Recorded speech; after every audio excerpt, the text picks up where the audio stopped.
Hey there. Tonight we're stepping into a world where childhood smells like hot iron, and your bedtime lullaby is the steady clang of hammer on anvil. Settle in, because the medieval blacksmith's life is not what Hollywood wants you to believe. Behind every heroic slow-motion spark shower is a lot of sweat, pain, and more than a little soot. And just when you think you understand how tough it was, wait until you find out what really counted as a holiday in this world.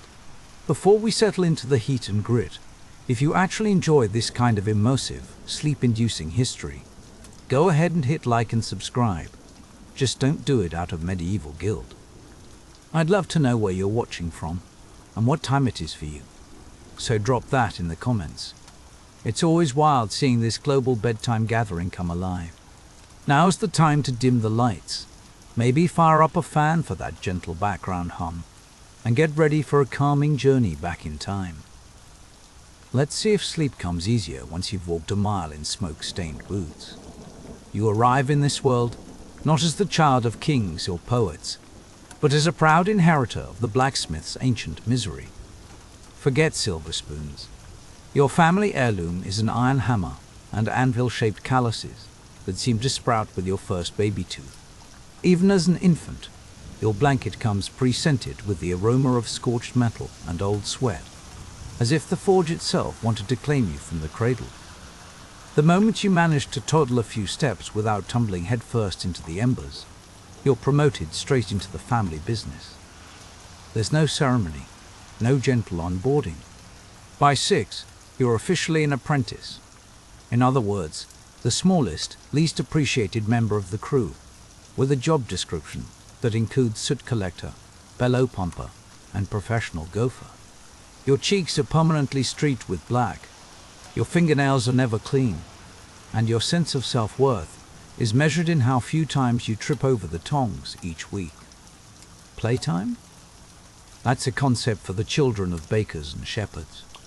Your toys are the tools of survival, rough iron tongs, splintery wooden mallets, and buckets nearly as heavy as you are. The forge's tracked clay floor is your playground, where obstacles include piles of sharp scrap, puddles of mystery liquid, and the constant threat of stepping on a stray nail, one you probably made yourself, poorly. While other village kids shriek and chase chickens in the sunshine, your version of fun is a game called Guess How Hot This Is, where losing means a week with your hand in a bucket of cold water. Your father is the towering figure at the heart of this smoky universe.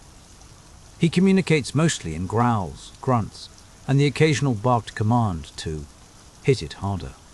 His hands are as tough as boiled leather, his arms thick as tree trunks, and his mood darkened by decades of breathing in smoke and negotiating with tax collectors who always want a little more.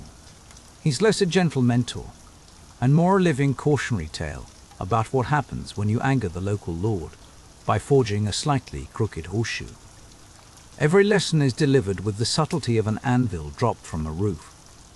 He shows you how to coax the fire to life, how to spot the exact moment iron glows the right shade of orange, and how to keep your head down when a nobleman mutters about your shoddy workmanship.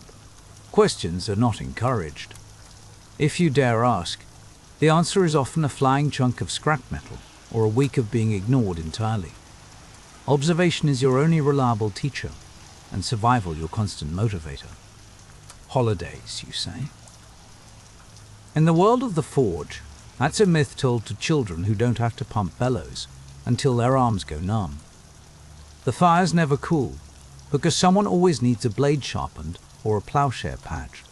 The village's endless parade of broken tools and demanding customers means you quickly learn there's no such thing as free time, only the brief pause before your father bellows your name again. The idea of sleeping in is as fantastical as dragons.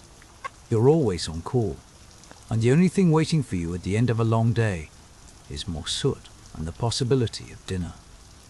As an apprentice, your real curriculum is less about metallurgy and more about pain management, heat tolerance, and the fine art of falling asleep with your eyes open. By the time you reach 10, you smell permanently of smoke and singed wool. You can haul water buckets bigger than your own head, and your arms have the wiry strength of someone who's never known a day off. The family dog, if it ever existed, has long since fled from the endless noise.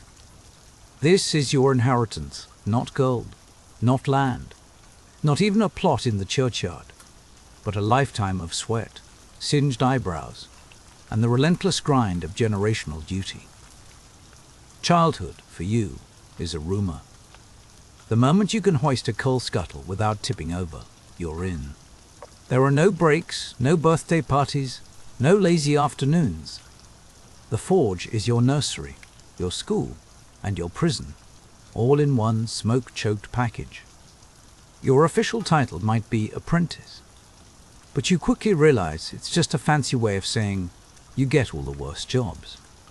Sweep the floor, stack the fuel, clean the grime off the tools, and try not to drop a glowing horseshoe on your bare foot.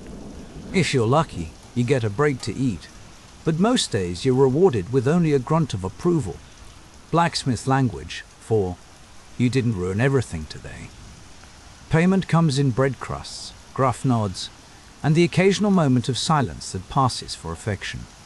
All the while, you watch the other village kids drift by, faces red from the sun, hair tangled with hay.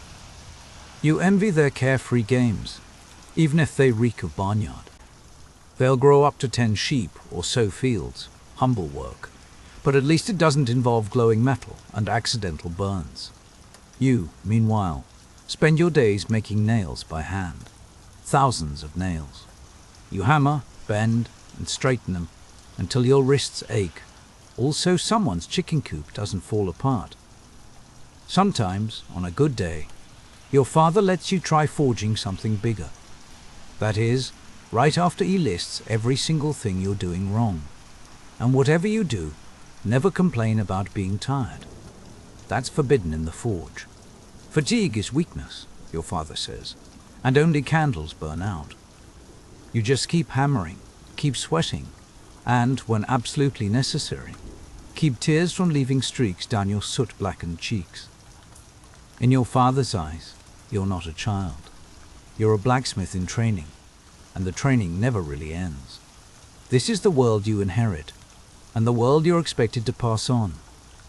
So, if you ever find yourself romanticizing the life of a medieval blacksmith, remember, the real story is one of endless labor, scorched hands, and the faint hope of a nod from a man who's forgotten how to smile. Childhood here is just the preface to a lifetime of work that nobody thanks you for. And if you're lucky, maybe a decent meal at the end of it.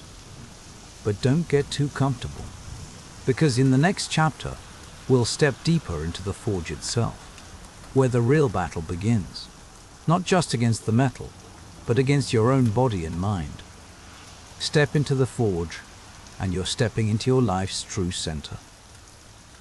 This isn't just where you work, it's the place that works on you, shaping you inside and out, day after day. The forge isn't just four smoky walls and a pile of tools. It's this looming, living thing that seeps into your bones and remakes you in its image. By the time you've hit those early, awkward teenage years, you don't just clock in and out. You become part of it. The forge is no longer a backdrop. It's a hulking, hot, unpredictable beast that you feed, coax, and sometimes seriously consider fleeing from. You know its moods better than you know your own. The sounds? They're as familiar as your own breathing. The bellows let out a long, exasperated sigh, like an old man's wheeze. Iron hisses when it finally meets the water, spitting steam in your face as a reminder of who's boss. The hammer. It lands with a sharp metallic crack against the anvil, over and over, echoing through your skull like an endless battle drum. Together, these noises form their own brutal music, a relentless kind of medieval symphony, and your body moves to that rhythm, whether you're wide awake or half asleep and drooling into your apron. At some point, you stop noticing the heat. Not because it gets any easier. You just accept it. The way you accept rain, taxes, or the fact that there's always one spot on the floor that's waiting to burn through your shoes. You know which stones will scorch you if you take a seat too long, which coals eat up wood like they're starving, and which parts of the forge floor are plotting your downfall every time you shift your weight. Your skin darkens, not from the sun, but from the endless waves of smoke that coat you in a permanent layer of soot. Your clothes, if you can call them that, are a single unwashed tunic and a leather apron that smells like scorched wool, grease, and the unmistakable aroma of despair. You don't have much to your name, but you do have this forge. Well, technically, your father still runs it. On paper, it's his. In practice, though, it owns you. The irony isn't lost on you. If you ever wonder what silence sounds like, you've forgotten. The world is just a constant churn of hiss, clang, and crackle. When the forge falls silent, it feels wrong. Your muscles tense, your hands twitch, like you're missing a beat in a song that's been drilled into you since before you could count. And your friends? If any manage to survive the slow attrition of endless hours and missed feasts, they barely see you anymore. The phrase, "he's probably at the forge," becomes your entire identity. You're not just someone who works here. You are the forge. A strange, two-legged extension of fire, iron, and stubbornness. Against all logic, some part of you actually starts to love it. Not the blisters, not the endless burns, not the constant ache in your back, but those rare moments when everything just works. When a horseshoe finally fits, when a blade gleams in the right light, when a stubborn chunk of iron finally bends to your will. For a split second, you're not some soot-covered kid. You're a creator, a necessary piece of the medieval world's complicated machine. Of course, the moment never lasts. Just as you start to feel pride, the next order shoves you back into reality. The fire crackles, someone shouts, and it's back to work. No time to savor the feeling. The cycle always restarts. By the time your friends are growing into their gangly teenage bodies, you're already stooped and scarred. They get taller and stronger, running around and wrestling in the mud, while you're hunched over from hauling iron and leaning across the forge for hours that feel like centuries. Your arms are thick, but not in the way of a noble knight. They're the arms of someone who's been in a years-long fight with anvils and tongs. Your back? It's a walking tragedy, bent from years spent leaning in, twisting and hauling. Your knees groan whenever you crouch, and your shoulders pop with every lift of the hammer, which is roughly every 10 seconds. That popping sound, you barely notice it anymore. It's just another instrument in the forge's symphony. Let's talk about your hands. Once, they were just hands. Now, they're more like iron-tipped claws, blistered, cracked, and permanently stained with a deep black that not even the Nile would dare try to wash away. Cuts. You get those daily. Burns. They're routine. Your fingernails. Half are missing. The rest are so blackened, they look like you've been gardening in volcanic ash. When someone offers you a bit of bread, you hold it like it's a hedgehog made of glass. Every finger, every knuckle, already feels cursed, and you know there's no such thing as a day off to recover. Pull a muscle. Tough luck. Keep working. Twist your wrist. You've got another one. The forge does not care about your personal comfort. Iron doesn't wait for you to feel better. It demands, and you deliver. And then there's sleep. Or, more accurately, the lack of it. You'd think a day spent hauling, hammering, and half poisoning yourself with smoke would lead to a peaceful, dreamless slumber.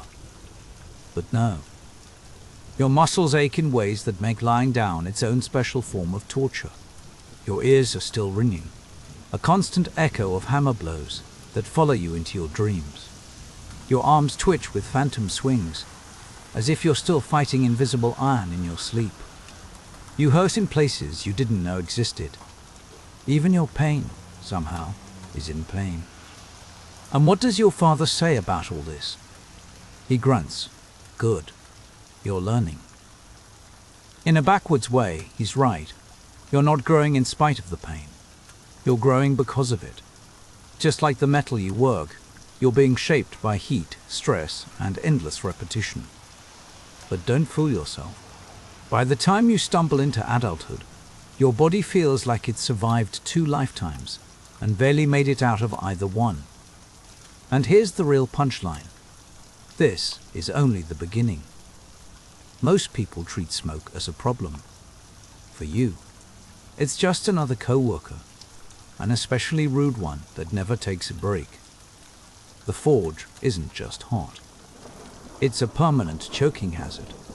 Every breath you draw comes laced with a delightful blend of coal dust, scorched iron, ash, and the lingering scent of regret. See more than 6 feet in front of you. Congratulations, someone forgot to light the fire. There's no chimney, just a hole in the roof that mostly lets in more smoke than it lets out. Think you'll air the place out by cracking a window. That's adorable. There are no windows, just soot-blackened walls. Your father's relentless coughing, and the occasional gust that blows grit directly into your eyes. Meanwhile, your lungs are entering a long-term, toxic relationship with smoke. At first, it burns. Then it scratches. Eventually, it's just normal. Coughing fits become part of your daily rhythm. Black mucus. Not great, but at least it's consistent. Even your voice isn't safe. After a while, you start to sound like a goat farmer who's been drinking boiling tar for breakfast. Your words get scratchier, your breath shorter, and your throat never quite recovers from the latest dust storm. But you keep going, because you don't really have a choice. And it's not just the smoke from the fire itself. There's metal dust from grinding, oil fumes from quenching, and the unmistakable reek of whatever poor material just happened to fall into the coals that day. By noon, you've probably inhaled 3 different kinds of poison. Protective gear? That's a good one. If you're lucky, there's a rag you can tie around your face. It gets sweaty, it gets disgusting, and, miraculously, it manages to smell even worse than the smoke itself. You pull it off, and suddenly every breath is a little more difficult, but at least you're not choking on your own sweat. Yes, the long-term effects aren't great. Asthma, black lung, maybe an early grave, but you're not worried about the distant future. You're worried about getting that gate hinge finished before your father notices it's crooked. In the blacksmith's world, air is just another obstacle. You don't breathe to survive. You breathe so you can keep hammering, because the forge is hungry and it's never satisfied. And so you carry on. The forge shapes you, scars you, and, just occasionally, lets you feel like a master of creation. But it never lets you forget who's really in charge. Now, as you glance down at your battered hands and listen to the never-ending chorus of the forge, you realize something else. Your relationship with your tools has gotten complicated. It's a mix of necessity, pain, and mutual disrespect. At this point, you and your tools share a bond forged in equal parts agony, necessity, and mutual disdain. Your hammer isn't just a piece of metal on a stick. It's more like an annoying old friend who's always around, whether you want it or not. You've given it a name, probably out of desperation for company, and you've definitely shouted that name in anger more times than you'd ever admit. The hammer is part of you now. Your arm remembers its weight even when you're trying to sleep, and your shoulder clicks and groans with every lift, as if warning you that one of these days it's just going to walk out in protest. But without that hammer, you're nothing but a sweaty peasant standing in a haze of smoke, staring at cold iron and wondering what on earth happened to your life choices. The hammer gives you purpose and a regular supply of cuts, bruises, and, on particularly unlucky days, a smashed thumbnail that turns a lovely shade of purple. Then there are the tongs. Oh, the tongs. They're supposed to be your trusty sidekick, the Robin to your Batman. but instead they're more like a mischievous gremlin. They pinch you at precisely the worst possible moment. They slip and drop red-hot iron onto your foot, and every time you try to use them, you end up burning yourself. Somewhere along the way, you stopped keeping count of the blisters and burns. Your father, always helpful, tells you to grip it like you mean it when you yelp in pain. In your darker moments, you consider flinging the tongs into the forge just to see if they enjoy being cooked as much as your fingers do. Your chisel is another story. There was a time, long ago, when it actually had a sharp edge. Now, thanks to endless hours of hacking, splitting, scraping, and the occasional emergency door unlocking session for the neighbor who lost his keys, it's little more than a suggestion of a blade. If you squint at it just right, you can almost remember what it looked like before it became so blunt. The rest of your tool bench isn't much better. Files, awls, punches, rivet sets, they all line up like a disturbing parade of medieval torture instruments.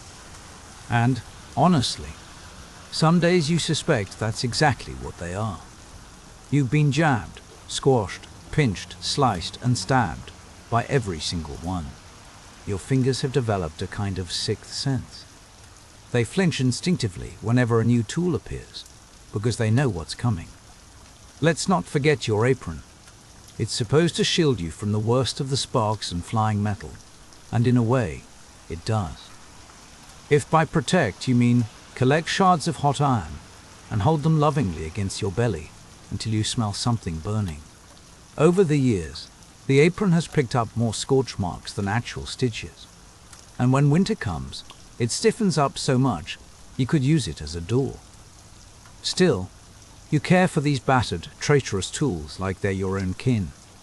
You sharpen them when you can, oil the hinges, and line them up carefully every night. Because if even one of these tools breaks, the whole operation falls apart. No tools, no work, no food. It's that simple. The tools are your lifeline, and also your daily tormentors, whispering every morning. We'll help you get through the day, but we'll make sure you suffer for it.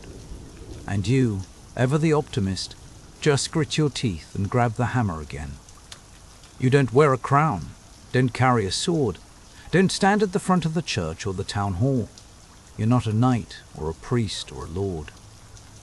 But without you, the village would grind to a standstill before the week is out.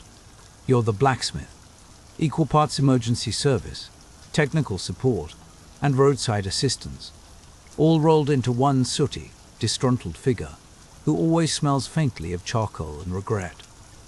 Whenever something breaks, and let's be honest, everything is always breaking, you're the first call. The knight's sword has snapped.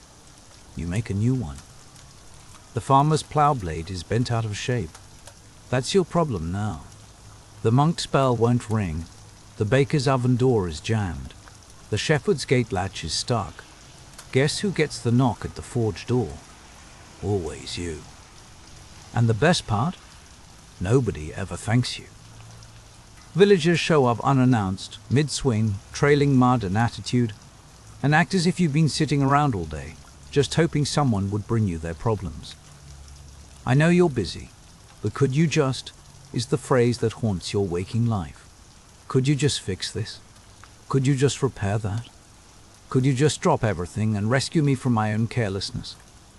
The gratitude, when it comes at all, is as stale as the crust of bread they sometimes give you in payment.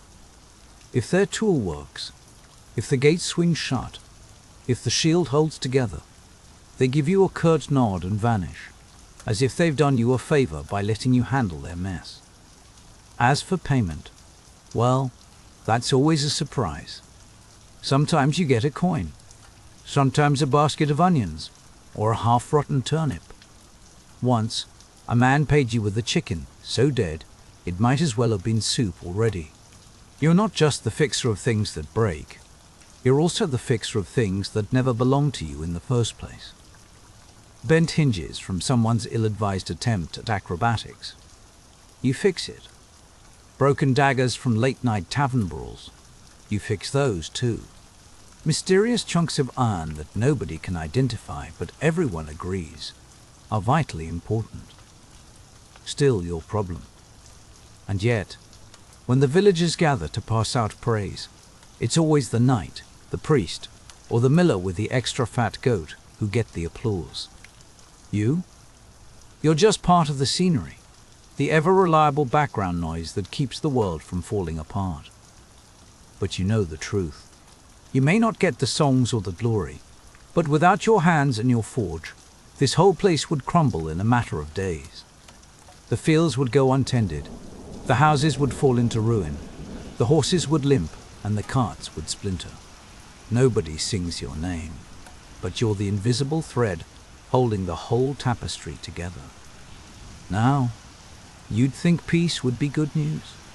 No bandits on the road, no screaming lords demanding a new sword before sundown, no frantic calls for arrowheads by the hundred. Surely, this is what every sensible person dreams of. But for you, peace is a disaster.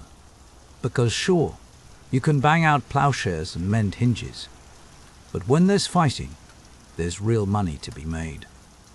War means swords, shields, helmets, arrowheads, and horseshoes, all needed in a hurry, and all paid for in actual coin. During a war, your forge burns day and night. The orders never stop, and for once you can eat your fill and even pay off a bit of your tab at the tavern. War is chaos for everyone else, but for you, it's steady work, a full belly, and the rare sensation of being genuinely needed. And then the war ends. The local lord signs a truce. The knights go back to polishing their armor instead of denting it, and all those lucrative orders vanish overnight. Suddenly, your customers are mostly farmers who want their sickles sharpened, and who'd like to pay with 3 onions and a promise to remember you at harvest time. You can still make household goods, cauldrons, spits, door handles, but nobody wants to pay a smith's wage for a cooking pot. You're forced into the role of negotiator and beggar, arguing your case like a merchant at market, haggling for every scrap of payment. If you even think about raising your prices, people look at you as if you've just hexed their livestock. But you're just hammering metal, they say, as if the iron leaps into shape by itself, crooning a hymn while it does so. You find yourself longing for the clamor and urgency of war. Not the blood or the terror, but the certainty. The endless line of battered knights and their battered coin purses. The sense that you mattered, that your work had purpose.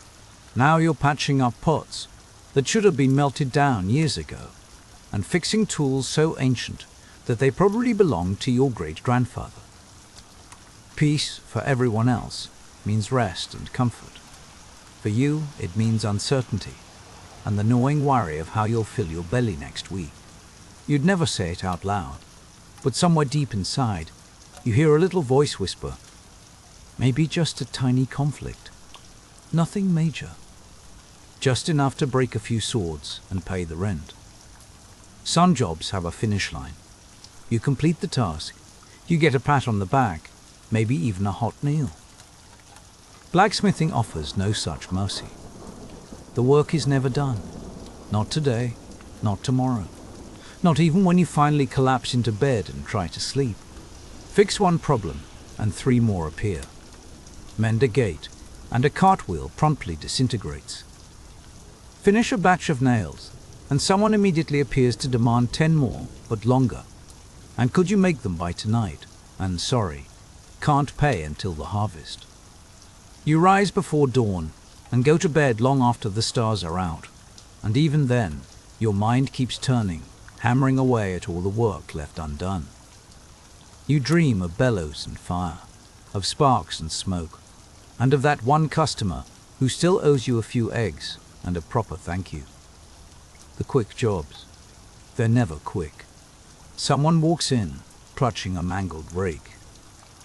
Just needs a little fixing, they say, as if that won't take 2 hours of reheating, reshaping, and patiently listening to them ask, is it ready yet? Every 5 minutes, And just when you finally think you might get to sit down and drink something that isn't tepid and ash-flavored, your apprentice bursts in, out of breath. The friar's horse has thrown a shoe. The friar himself is ill, but the horse can't walk, and that means you're back at it, apron on, tools in hand, because blacksmith around here means last hope for everyone else's disasters. The forge is never satisfied. The fire always demands more wood, more attention. If you let the tools sit, they rust. The anvil shifts with every season, the bellows crack in the cold, and even your best efforts can't keep everything from slowly falling apart. Sundays are supposed to be for rest, but let someone's ox cart break on the way to church, and suddenly you're hammering away behind the forge, hoping the priest doesn't stroll by while you're technically committing a minor sin for the sake of a neighbor's wheels. You don't bother with to-do lists. That would imply there's a day when you'll cross everything off, when the work will finally be finished. But here's the truth. Blacksmithing isn't a job. It's a loop, a cycle you're trapped in. Work, fix, repeat, until either your body gives out or the hammer finally shatters in your hand. And the real twist, the part you almost hate to admit, you love it. Maybe not every aching minute, or every burn, or every thankless repair, but the rhythm, the noise, the unending need for your hands and your craft, it's yours. The world may never notice, the villagers may never thank you, but you know, deep down, that without the blacksmith, the story of this village, and maybe all of history, would simply stop. So you keep going, even as the cycle grinds on, because for better or worse, it's what you do. And speaking of cycles, let's talk about what really keeps you going. Economic hardship, exhaustion, and a level of endurance that would make a mule jealous. Because you'd think that pounding hot iron all day would earn you at least two things, a good meal and a solid night's sleep. You probably imagine the life of a medieval blacksmith as this epic blend of brawn, artistry, and the satisfying clang of metal echoing through the ages. Maybe you picture feasts after a hard day's work, drifting into heroic sleep on a bed of furs, dreaming of grateful villagers and legendary swords. Now, let's set that fantasy on fire, right next to the forge, where everything else goes to burn. Here's the real deal. Economic hardship isn't a dramatic chapter in your story. It's the main plot. Coins are precious, and most of them don't end up in your purse. You work from the first grey light of dawn until the sun has long since given up and gone to bed without you. The village expects you to fix tools, craft nails, shoe horses, and invent solutions for problems no one else wants to touch. And if you're thinking there's a line of nobles waiting to shower you with gold and thanks, think again. Most days, you're paid in promises, IOUs, or a sack of turnips that look like they gave up on life before you did. Let's talk about those endless hours. The work doesn't pause for weather, mood, or the state of your hands. Rain? You're working. Snow? Working. The only thing colder than your forge in winter is the welcome you get when you ask for actual payment. The rhythm of your life is the relentless song of hammer on anvil, a tune you can't escape even when you finally collapse at night. It's a melody that follows you everywhere. Your ears ring with it, your bones remember it, and your dreams, when you're lucky enough to have them, replay it in endless, exhausting loops. Meals aren't meals. They're more like negotiations with fate. On a good day, you snatch a hunk of bread that has the texture of roofing tile and a bowl of pottage that's more mystery than meal. If you're lucky, there's a sliver of something that might have once been pork, but don't count on it. You eat standing up, always half listening for knocks at the door, or the shriek of metal that means something else has gone wrong. There's no time for conversation, unless you count muttered curses, and the occasional groan as you realize you've bitten into a pebble instead of a pea. And don't get too comfortable with the idea of sleep. Sleep is a rumor, a distant legend whispered by people who don't work for a living. When you finally drag yourself to bed, it's with hands that ache so deeply, you wonder if the pain is a separate entity, one that's moved in and refuses to pay rent. Your mattress is a sack of straw that's been flattened by years of exhaustion and possibly a few rodents. Your blanket smells of old smoke, sweat, and a kind of sorrow you can't quite wash out. You'd like to drift off, but the universe has other plans. Your brain replays every unfinished job, every coin you're owed, every hinge that creaked wrong. Sleep becomes more of a staring contest with the ceiling than an actual rest. If, by some miracle, you do nod off, you can bet someone will come banging on your door before dawn.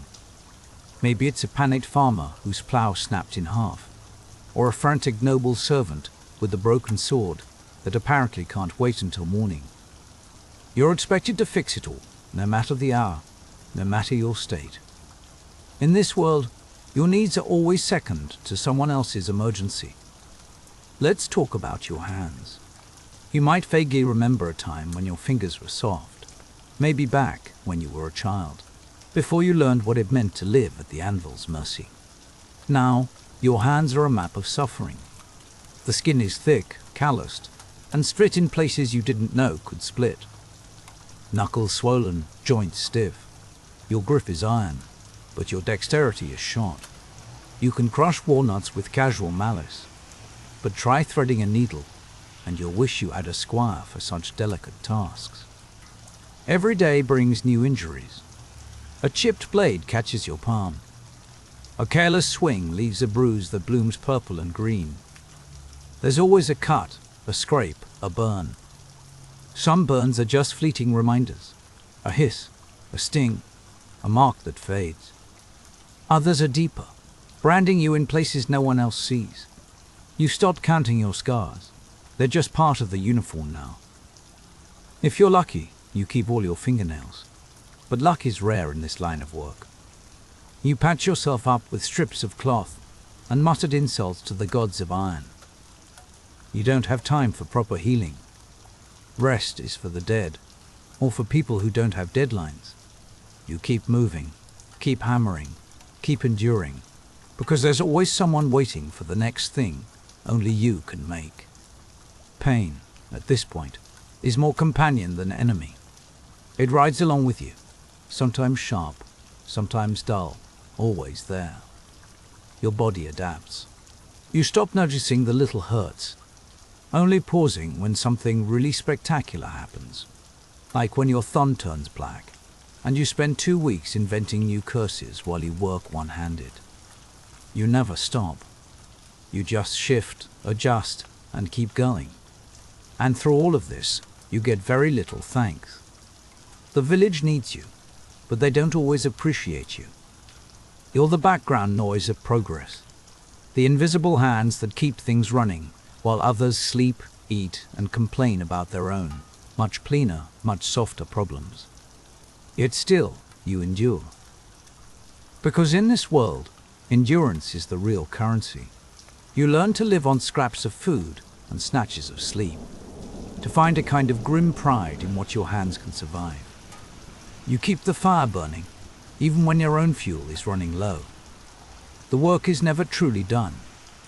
There's always another task, another repair, another urgent request that can't wait until tomorrow. You eat to keep moving. You sleep when exhaustion finally wins. And you carry on, because stopping simply isn't an option. And that, more than any sword or horseshoe, is what defines you. Not just the skill with iron, but the ability to keep going when everything else wants you to quit. Your hands may be ruined, your body worn, your nights restless, but your endurance is what holds the village together, even if nobody ever stops to say thank you. Speaking of things nobody thanks you for, let's move on to the next chapter. Because if you thought the aches and exhaustion were bad, wait until we talk about your reputation. And, let's be honest, you don't smell great. Let's just face the ugly truth. If someone wrote a ballad about your scent, It would clear the tavern faster than a bout of plague. You hadn't smelled clean since childhood, and even then, it was probably an accident. The day you started apprenticing under your father, any hope of ever smelling like anything but scorched despair vanished for good. Congratulations, you are a medieval blacksmith, and you wear that aroma like a badge of honor, or at least like a stubborn rash you can't get rid of. The forge is your world, and in your world, the perfume of burning hair, singed wool, and old sweat is simply the air you breathe. The fire is relentless, and so is the stink. It seeps into every thread of your clothes, every pore in your skin. You could scrub until your knuckles bleed, and you'd still emerge smelling like someone tried to cook bacon inside a chimney. And you know what? No one's fooled. Not your wife, not the neighbors, not the livestock.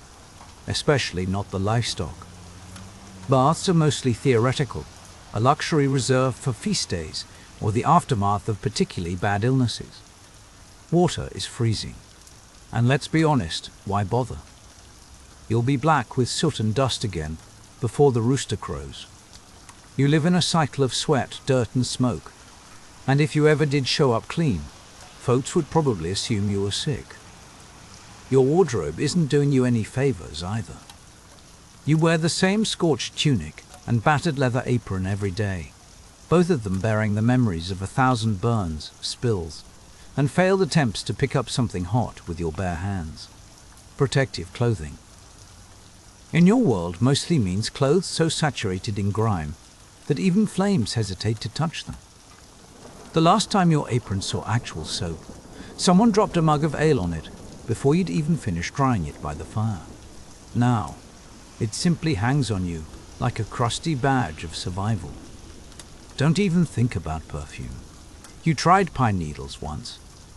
The forge chewed them up and spat them out 10 minutes later, leaving you smelling like burned forest instead of burned everything else.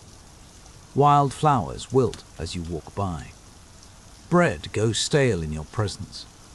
Cats hiss and scatter, as if you're the grim reaper of small animals. And the villagers, oh, they notice. You step into the tavern, and suddenly you're Moses parting the Red Sea, except instead of oar, it's just everyone's noses running for cover. The innkeeper doesn't even bother asking where you'd like to sit anymore. You get the seat by the open window, if only for everyone else's safety. No one wants to share a table with the walking embodiment of a burnt oak fence. Still, you swallow the shame with a smirk. At least you're known. People talk about you in the market square, sometimes with a nod of respect, more often with a wrinkled nose. You're not the most charming figure in the village, but you are the most distinctive. And really, what's wrong with smelling like the job you do? If you smell like fire, it means you've been working. If you smell like iron, it means you've been crafting. If you smell like sweat-steeped leather dunked in soot and disappointment, well, congratulations, you're a professional. You didn't exactly pick this life. The forge picked you, through the calloused hands of your father, and the iron expectations passed down with all the gentleness of a hammer to the thumb. And now, of course, you're doing the same. Your son won't remember a time when he didn't stink of burnt metal and wet burlap. While other children play knights and chase chickens, yours is hauling coal, sweating over the bellows, and learning not to flinch when the sparks rain down. He's 7, and already he smells like a walking cautionary tale. You feel a pang of guilt now and then, not because you're cruel, but because you know how heavy this life can get. You remember watching your own father, how he looked like a mountain when you were small, all strength and silence. Now you know the truth. He wasn't made of stone, just layers of exhaustion and responsibility, stacked over the years like cold iron on the anvil. You teach your son everything you know, how to read the color of the metal, how to listen to the hiss and crackle of the forge, how to tap instead of pound, how to be patient even when the world is anything but. You shout sometimes, not out of anger but out of habit. your voice echoing the words your father once barked at you. Hold it right. That's too cold.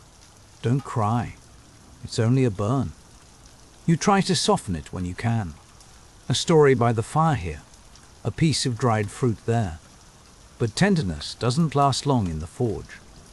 The work never ends, and the world doesn't slow down for aching backs or trembling hands. You watch as his hands start to mirror yours, blistered, calloused, stained in ways that no amount of scrubbing will ever fix. His back will start to ache before his voice even deepens. He'll learn to sleep through the ringing in his ears, and to wake before dawn without needing to be told. He'll outgrow his tunic, but not the scars. And when you finally can't lift the hammer anymore, he'll pick it up and keep swinging, because the work has to go on. Some people say this isn't fair, that the cycle should break, that children deserve something better than the endless churn of soot and steel. But this is how it's always been. This is survival. A legacy passed down not in gold or glory, but in the relentless heat of the forge and the quiet pride of a job that never ends. You're not just passing down a trade, you're passing down a piece of the world that cannot afford to go cold. So yes, you raise your son to do it all again. Not because you're heartless, but because if no one keeps the fire burning, the whole village would grind to a halt. You spent your life standing too close to the flames, breathing in more smoke than air, swinging a hammer until your arms feel like lead. It was never a question of if your body would start to fail, just a matter of when. And now, inevitably, it's happening. Your knees creak like old wagon wheels. Your back refuses to straighten in the mornings. Your fingers, which once bent iron as if it were dough, now tremble when you try to lift a cup of mead. The forge still roars, but your arms can no longer answer its call. The hammer seems to grow heavier with every passing day, as if it knows it will soon leave your grasp for good. There's no grand finale for you. No heroic last stand at the anvil. No ballad sung by grateful villagers. You simply slow down. You start handing over more and more of the work to your son. You sit by the fire more often, watching him shape the world one strike at a time. He asks you questions, and for the first time, you find yourself searching for the answers. The villagers, the ones who used to come straight to you, now go to him. They still nod in your direction, but they talk to your boy, the new keeper of the fire. He's the one with the fresh blisters and the steady hands now. The aches you carried have found a new home in his shoulders, and, quietly, you're proud. You were never a rich man. You never owned fields or fine things, or even a decent pair of boots. But you were necessary. You kept the swords sharp, the plows cutting, the wheels turning. The world didn't thank you much, but it kept moving because of you, and you know it. You probably won't see 50 years on this earth. Few blacksmiths do. Years of breathing smoke, lifting more than you should, and ignoring every warning your body gives you, it all adds up.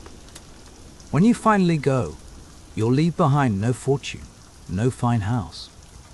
Just a handful of tools, a pile of scars, and a son with a hammer. And somehow, in this place and time, that's enough. You'll be buried in a simple grave, with nothing but a carved wooden marker, and the memory of the forge that burned alongside your life. No gold, no statues, no grand ceremony. But every time the hammer rings out through the village, every time a gate swings, a plow turns, or a sword is drawn, that's the echo of your work. That's the sound of your legacy. You were never a knight. No one handed you a sword and sent you off to glory. You didn't ride into battle with banners fluttering in the breeze. But you built the swords. You hammered out the armor. You forged the rivets and hinges that held the world together. You didn't farm the fields, but you made the tools that carved the earth.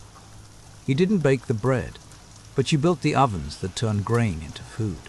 You didn't build the castle, but every nail in its beams, every lock on its gates, every chain and latch and hook, they all passed through your hands.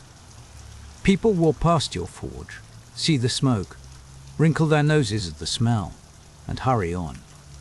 They think that's all there is, just fire and filth.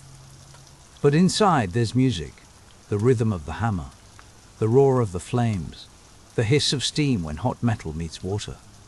You don't just shape iron. You shape civilization itself, one horseshoe and one nail at a time.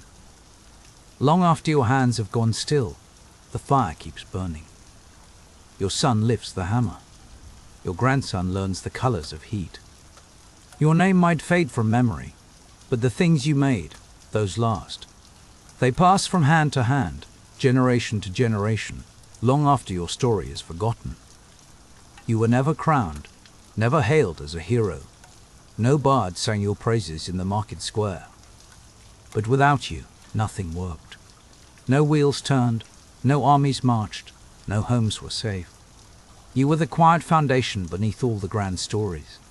The ember in the dark, the silent spark that turned raw ore into progress. In a world built of wood and stone and stubborn will, you were the fire. You weren't just part of history, you kept it moving, one clang at a time. And now, as the glow of the forge flickers in your memory, the story shifts. Because just as you pass down iron and fire, other hands, in other lands, pass down secrets of a different sort. Long before alchemy became linked to secretive European laboratories and robed mystics whispering over bubbling flasks, its origins took root in the ancient sands of Egypt. You know how most people picture alchemy. Dusty old men in shadowy European cellars, hunched over strange glassware, muttering to themselves and trying to turn lead into gold. Forget all that for a moment. Alchemy's true roots aren't found in the chilly, candlelit corners of medieval Europe, but under the relentless Egyptian sun, where the air shimmers over endless fields and the Nile carves a green lifeline through the desert. Here, transformation isn't just a hobby for eccentric hermits. It's the very heartbeat of existence, and it's as sacred as the sunrise. The Egyptians had a word for this mysterious power, chemia. That word springs from chem, which means black land. And no, that's not just a poetic description of their favorite mud. It's a name for the Nile's rich, dark silt, the annual gift that turned famine into plenty, chaos into order, and death into a kind of miracle.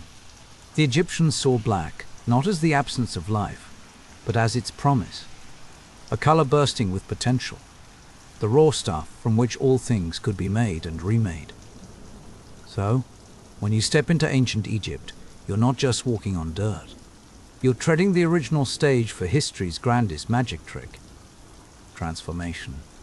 This isn't just a story about etymology, though it's fun to note that the modern word alchemy, or alchemia, grew right out of this black soil. The Egyptians weren't tinkering with chemistry sets. They lived in a world where transformation was everywhere, as ordinary as sleep and as sacred as the afterlife. You see it in the quiet, methodical rituals of mummification, where priests, sweating under linen wrappings, work to coax a human body from the grip of decay and send it off to eternity. You see it in the temples, where mixtures of oils, herbs, and minerals become sacred potions, elixirs brewed not for profit, but for communion with the divine. But don't think for a minute that alchemy here was just about physical change. In Egypt, the real work was spiritual. If you wanted to change lead into gold, or, more importantly, to turn mortal flesh into something everlasting, you had to start with the soul. Transformation on the outside was impossible without understanding what lay within. That idea didn't go away. It seeped, slow and steady, into every alchemical tradition that followed, echoing through centuries and civilizations. Of course, every origin story needs a legendary teacher, and Egypt has Thoth. Picture an ibis-headed god, moon disk shining above his brow, eyes always half-lidded with the patience of someone who's seen everything twice. Thoth is the god of writing, of magic, of wisdom and equilibrium. If the Egyptians had a handbook for the mysteries of the universe, he's the one who wrote it. Not that he'd let you borrow a copy. In the old tales, Thoth didn't just dabble in alchemy, he was the living embodiment of it. He was the scribe who kept the universe balanced, the keeper of secrets, too dangerous or too dazzling for mortal minds. The Egyptians whispered that Thoth had written thousands of books, overflowing with cosmic knowledge, most of them hidden away, never meant for ordinary eyes. But there was one object, they said, that held a fragment of his greatest wisdom.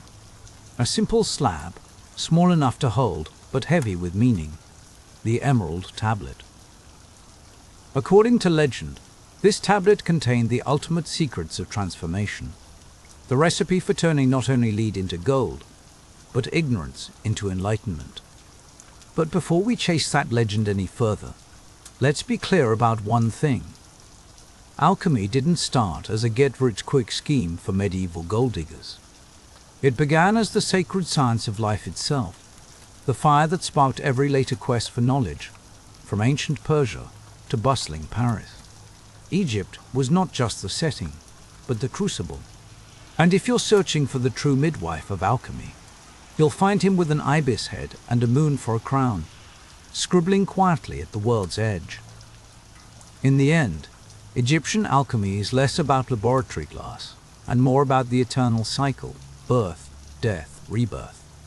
It's about the black earth that harbors every seed, the river that scours the land clean, the hidden knowledge waiting beneath the surface, always just out of reach, always promising more.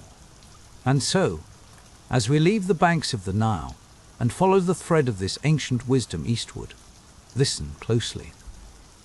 The next chapter in the story of alchemy is waiting, carried on the wind like a riddle. Whispers of the Emerald Tablet have echoed through time, carved into the bones of civilization. You've probably heard legends about lost wisdom, etched onto a shining green stone, the infamous Emerald Tablet. Picture it. A slab of dazzling emerald, its surface carved with a dozen cryptic lines that have outlived entire empires. The text is short, almost frustratingly so, but every line pulses with promise, or at least with enough mystery to keep centuries of sleep-deprived scholars awake at night. The very first sentence reads like a cosmic dare. That which is above is like that which is below, and that which is below is like that which is above. Simple, right? Except you quickly realize, this isn't a recipe for gold. It's a riddle about the very structure of reality. Standing in a candlelit study, you're supposed to be deciphering a few lines of poetry, but instead you find yourself confronting the terrifying possibility that your soul is just a dirtier, more exhausted version of the stars. The principle of correspondence, the idea that the microcosm reflects the macrocosm, means your daily grind in the smithy mirrors the grand machinery of the universe. When you hammer out a horseshoe, somewhere, in some ineffable way, the cosmos is hammering out galaxies, or so the philosophers claim, usually after a few too many cups of spiced wine. The tablet doesn't give you step-by-step instructions for conjuring gold from base metal. Instead, it whispers that nothing in this world is set in stone, except maybe your aching joints. Everything, it insists, can be improved, led into gold, ignorance into wisdom, chaos into harmony, even the sleep you never seem to get into, something like enlightenment. The one thing it describes, the primal source, rises from the earth and falls from the heavens, threading through all things with the quiet arrogance of someone who knows they'll never be fully understood. Some say this one thing is the philosopher's stone. Others call it the soul, the ether, or consciousness itself, which is handy when you're trying to impress dinner guests.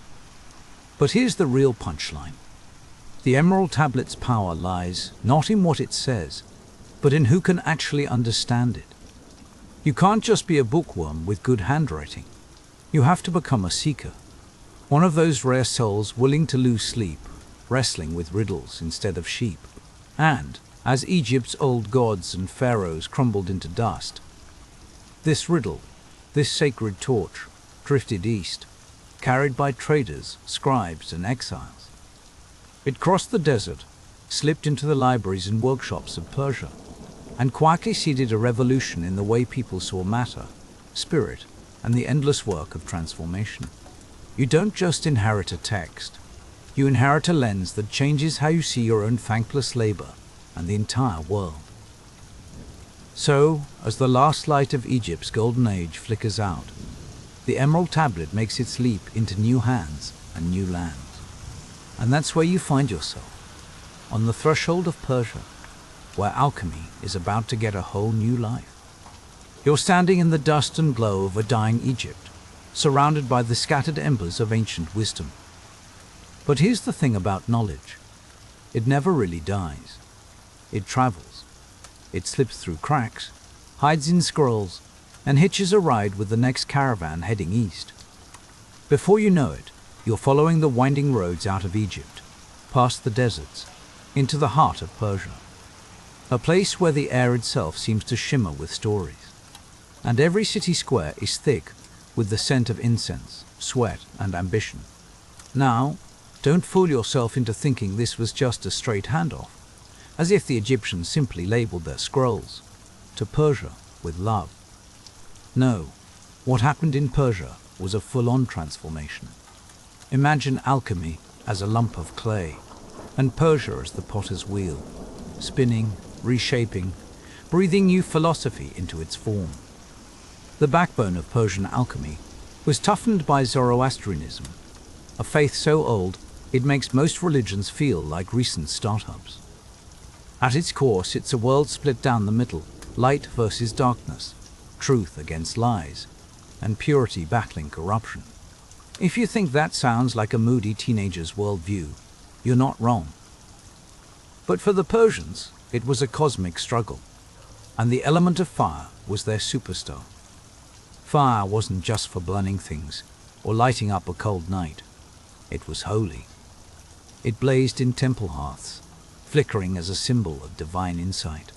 And that same fire crackled in the crucibles of Persian alchemists, who believed that purifying metals was merely an echo of a much grander battle between the forces of creation and destruction. So, when you picture these early alchemists, don't imagine some wild-haired wizard cackling over a cauldron. Instead, see a tired, smoke-stained scholar, hands blackened from hours at the furnace, chasing a purity that was as much spiritual as it was physical.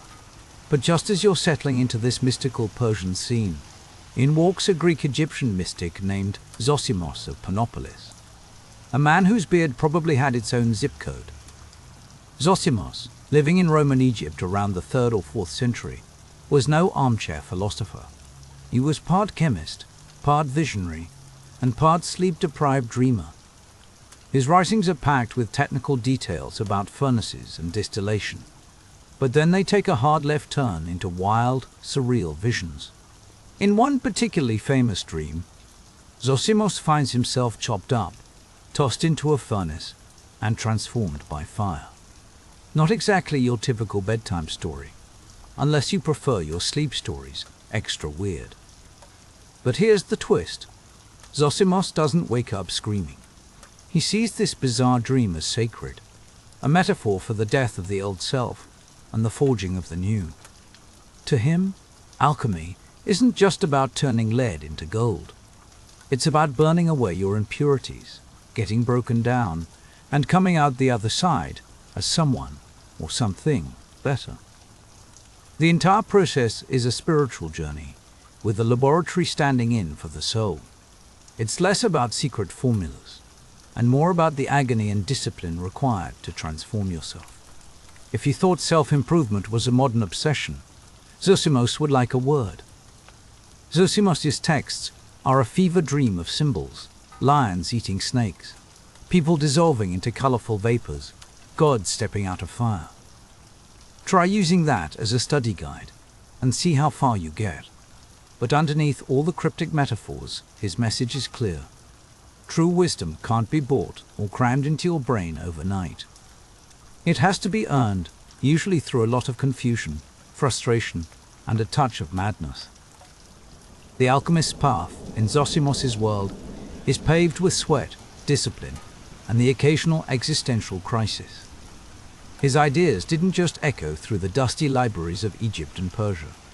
They set a tone, a sense that alchemy was no longer just some ancient science experiment, but a sacred calling. And as the last sparks of Egypt's golden age drifted into the wind, you find yourself at the threshold of something new. The world is shifting. Empires are rising and falling, and the torch of knowledge is about to pass into unexpected hands. Enter the Islamic Golden Age, a stretch of centuries when, while Europe was busy tripping over superstition and forgetting how to read, cities like Baghdad, Cairo, and Cordoba became the libraries and laboratories of the world. Walk the streets of Baghdad in the 9th century, and you'd see more scholars per square mile than accountants at tax time. Philosophy, mathematics, astronomy, and, of course, alchemy, all thriving, traded like precious spices. At the center of this intellectual bonfire stands a man whose reputation is so enormous, he's practically history's version of a superhero, Jabir ibn Hayyan. In the West, they'd mangle his name into Geber, but make no mistake, he's the real deal. Jabir isn't just a chemist, he's the original multitasker, fusing philosophy with hands-on experimentation. People still call him the father of chemistry, and for good reason. Imagine Jabir hunched over a workbench in the Abbasid court, surrounded by bubbling flasks, strange odors, and the constant threat of burning his eyebrows off. But unlike the mystics before him, Jabir treats alchemy as a science, not just a collection of riddles. He introduces laboratory methods we'd recognize even now: distillation, crystallization, sublimation, each one a little rebellion against the chaos of guesswork. He invents new gadgets, refines acids, and writes hundreds of treatises that blend the spiritual with the practical. Still, Jabir doesn't toss out the mystical roots. He weaves them right into his theories. For him, the universe is built from 4 elements: earth, air, fire, water, each with its own spiritual signature. He layers on numerology, astrology, and enough symbolism to keep future scholars arguing for centuries. To Jabir, every reaction in the laboratory mirrors a transformation in the soul. The material and the spiritual are forever intertwined. Balance becomes his obsession. Just as the human body needs balance to stay healthy, so does every metal, every process, every quest for gold. Gold itself isn't just a shiny prize. It's the perfect equilibrium, the ultimate harmony. Jabir believes that, with the right steps, even the lowliest lump of metal can reach this state. It's all a matter of patience, precision, and a stubborn refusal to give up after 100 failed experiments. His work doesn't stay locked away in the Islamic world. Over time, Jabir's writings are translated into Latin, smuggled across borders, and devoured by European monks desperate for a shortcut to wisdom, or maybe just a way to pay off their debts. Most of them have no idea they're borrowing from a Persian genius, but that's history for you, always standing on someone else's weary shoulders. Through Jabir, alchemy finally grows up. It's no longer just a jumble of symbols and wishful thinking. It's a method, a discipline, a science. And yet, underneath the beakers and balances, it never loses its heart. A promise that true transformation, whether of lead or of the soul, is always possible, if you're willing to endure the fire. And as the echoes of Jabir's experiments ripple through laboratories and monasteries, the winds shift once more. The torch is about to pass again, this time to a Europe still tangled in secrecy, as the Islamic world preserved and expanded the knowledge of the ancients. You find yourself standing in medieval Europe, a place where the air is thick with incense and the scent of burning tallow, but even thicker with the suspicion of the church and the unspoken hunger for forbidden knowledge. Imagine centuries of superstition pressing down on you like a musty velvet curtain, suffocating any stray spark of curiosity. Yet, across the continent, word is spreading. There are whispers of secrets being smuggled across borders, not in caravans or crates, but in the slippery code of ancient languages, in battered manuscripts, and the furtive glances of translators who know better than to trust anyone. Picture yourself in Toledo or Cordoba, cities that glow with the strange, steady light of scholarship, even as the rest of Europe stumbles along in the dark.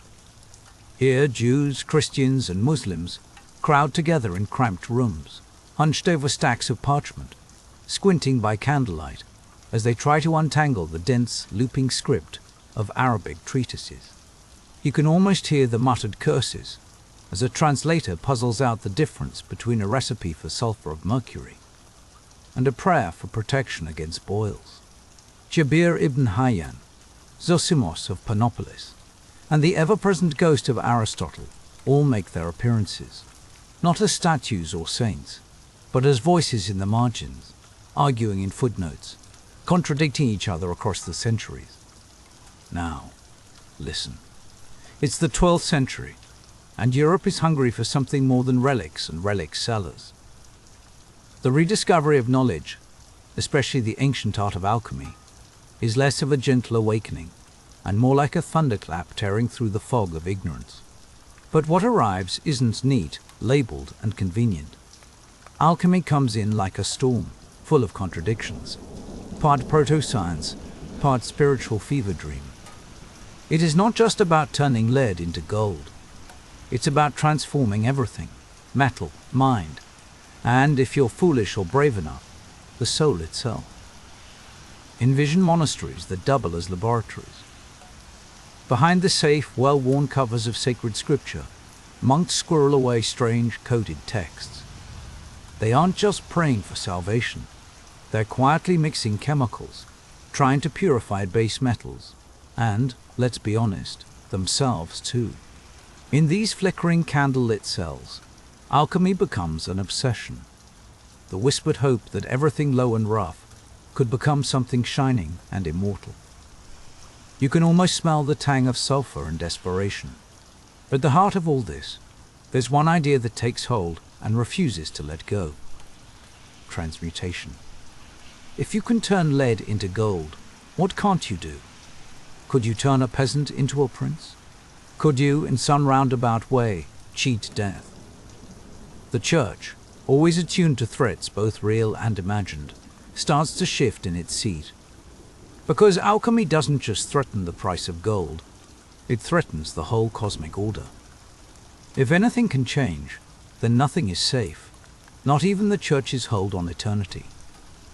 The texts that cross into Europe are more than instruction manuals. They're Trojan horses of worldview. Take the Turba Philosophorum, for example. A text so mysterious, it reads like a script for a play where the actors are ancient sages, bickering about the secrets of nature. Or the Picatrix, a book so stuffed with astrological diagrams and cryptic recipes that it seems designed less for learning and more for baffling. These works come disguised, hidden in the folds of philosophy or masquerading as harmless religious treatises. Because, let's face it, nobody wants to be burned at the stake for a translation error.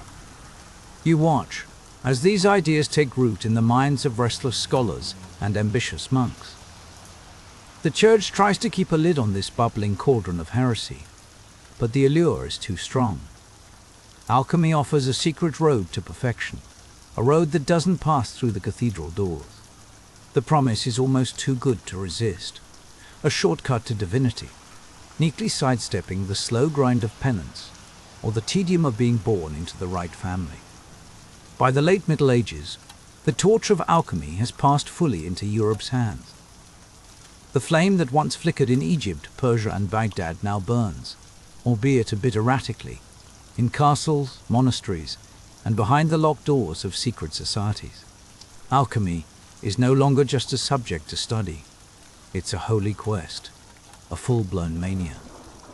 And at the center of that mania, like a grail always just out of reach, is the Philosopher's Stone. The Philosopher's Stone isn't just a thing. It's a riddle that won't sit still. Is it a powder, a red crystal, a metaphor, or all three at once? Some say it can turn any base metal into gold. Others claim it grants the elixir of life. But those who really know, the true initiates, insist the stone isn't physical at all. It's spiritual, hidden behind layers of allegory, wrapped in riddles, invisible to the greedy and the unworthy. You flip through alchemical manuscripts and find the stone called by a dozen names. Lapis philosophorum, the red stone, the powder of projection. Sometimes it's a literal substance, other times a symbol for spiritual awakening. But in every version, it's the key to the ultimate transformation. The universe itself is alive, according to the alchemists, always reaching for perfection. Metals grow in the belly of the earth. Lead is just young, unfinished gold. Nature is a slow alchemist, and the philosopher's stone is the catalyst, the thing that speeds up the journey from raw to refined. Imagine yourself in the dim workshop of Albertus Magnus, or squinting alongside Roger Bacon as he scribbles notes in the margin, or standing in Paracelsus's smoky laboratory. These are not men in pointy hats waving wands. They are builders of furnaces, collectors of rare minerals, students of astrology, and, above all, masters of metaphor. Their texts are jungles of serpents, dragons, suns, and kings. Each symbol is a step in a process, a spiritual obstacle course known as the magnum opus, or the great work. The magnum opus begins in darkness. The first stage, nigredo, is all about blackening, death, decay, the breaking down of everything you thought you were. Next comes albedo, the whitening, a kind of purification, a spiritual scrubbing away of grime. Then citrinitas, the yellowing, illumination starts to dawn. Finally, rubedo, the reddening, where rebirth and perfection emerge, the moment the stone is born. It's a journey as much about the soul as about metals, which is why every recipe is disguised as a riddle. Why all the secrecy and smoke and mirrors? Because, for the alchemists, true transformation isn't for everyone. The stone only reveals itself to those who are ready, not just in the head, but in the heart. If you're just chasing gold, you'll get nowhere. The real prize is perfecting the soul, and that's a project that runs on patience, not greed. As alchemy takes deeper root, you feel the world around you change. What started in open debate among scholars now slips into the shadows. The reasons are never simple. There's the ever-present threat of religious crackdown, the political dangers of being seen as a threat to the natural order, and a growing sense that language itself must become a fortress. Alchemy becomes a secret tongue, a code passed only between the worthy. The Church, wielding both earthly and spiritual power, regards the whole business with a mixture of fascination and dread. Some Christian mystics see the transformation of metals as a mirror of Christ's resurrection. Others mutter heresy and reach for the nearest torch. So alchemy goes underground. Secret societies spring up, their rituals hidden in plain sight, their teachings cloaked in metaphor. The Rosicrucians appear like a rumor made flesh, a brotherhood that claims to inherit the wisdom of Egypt and Arabia. Their manifestos promise enlightenment, harmony, and the mysteries of hidden science. Nobody can prove they exist, but their ideas ripple outward, inspiring generations of hopeful seekers and ambitious charlatans. Then you have the Freemasons, whose lineage may begin with stonecutters, but whose rituals echo with the language of alchemy. Their ceremonies are all about purification, transformation, and the search for inner light, the building of the perfect self, one block at a time. Whether they ever distilled mercury in a basement is beside the point. The symbols are what matter, and those symbols are pure alchemy. Alchemy also finds new hiding places in books of secrets. Some, like the Mutus Liber, are so secret they don't bother with words at all, just a series of strange pictures, each one a puzzle meant to be solved by the right eyes. Other texts are written in green language, a kind of wordplay so dense and twisted it would make a modern crossword puzzle look like child's play. Every pun, every double meaning, is a lock waiting for a worthy key.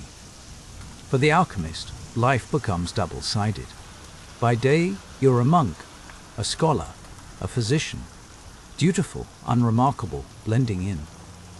By night, you're a revolutionary, chasing the divine through fire and metal, guided by riddles and the hope that somewhere, out of this chaos, perfection might be coaxed into being.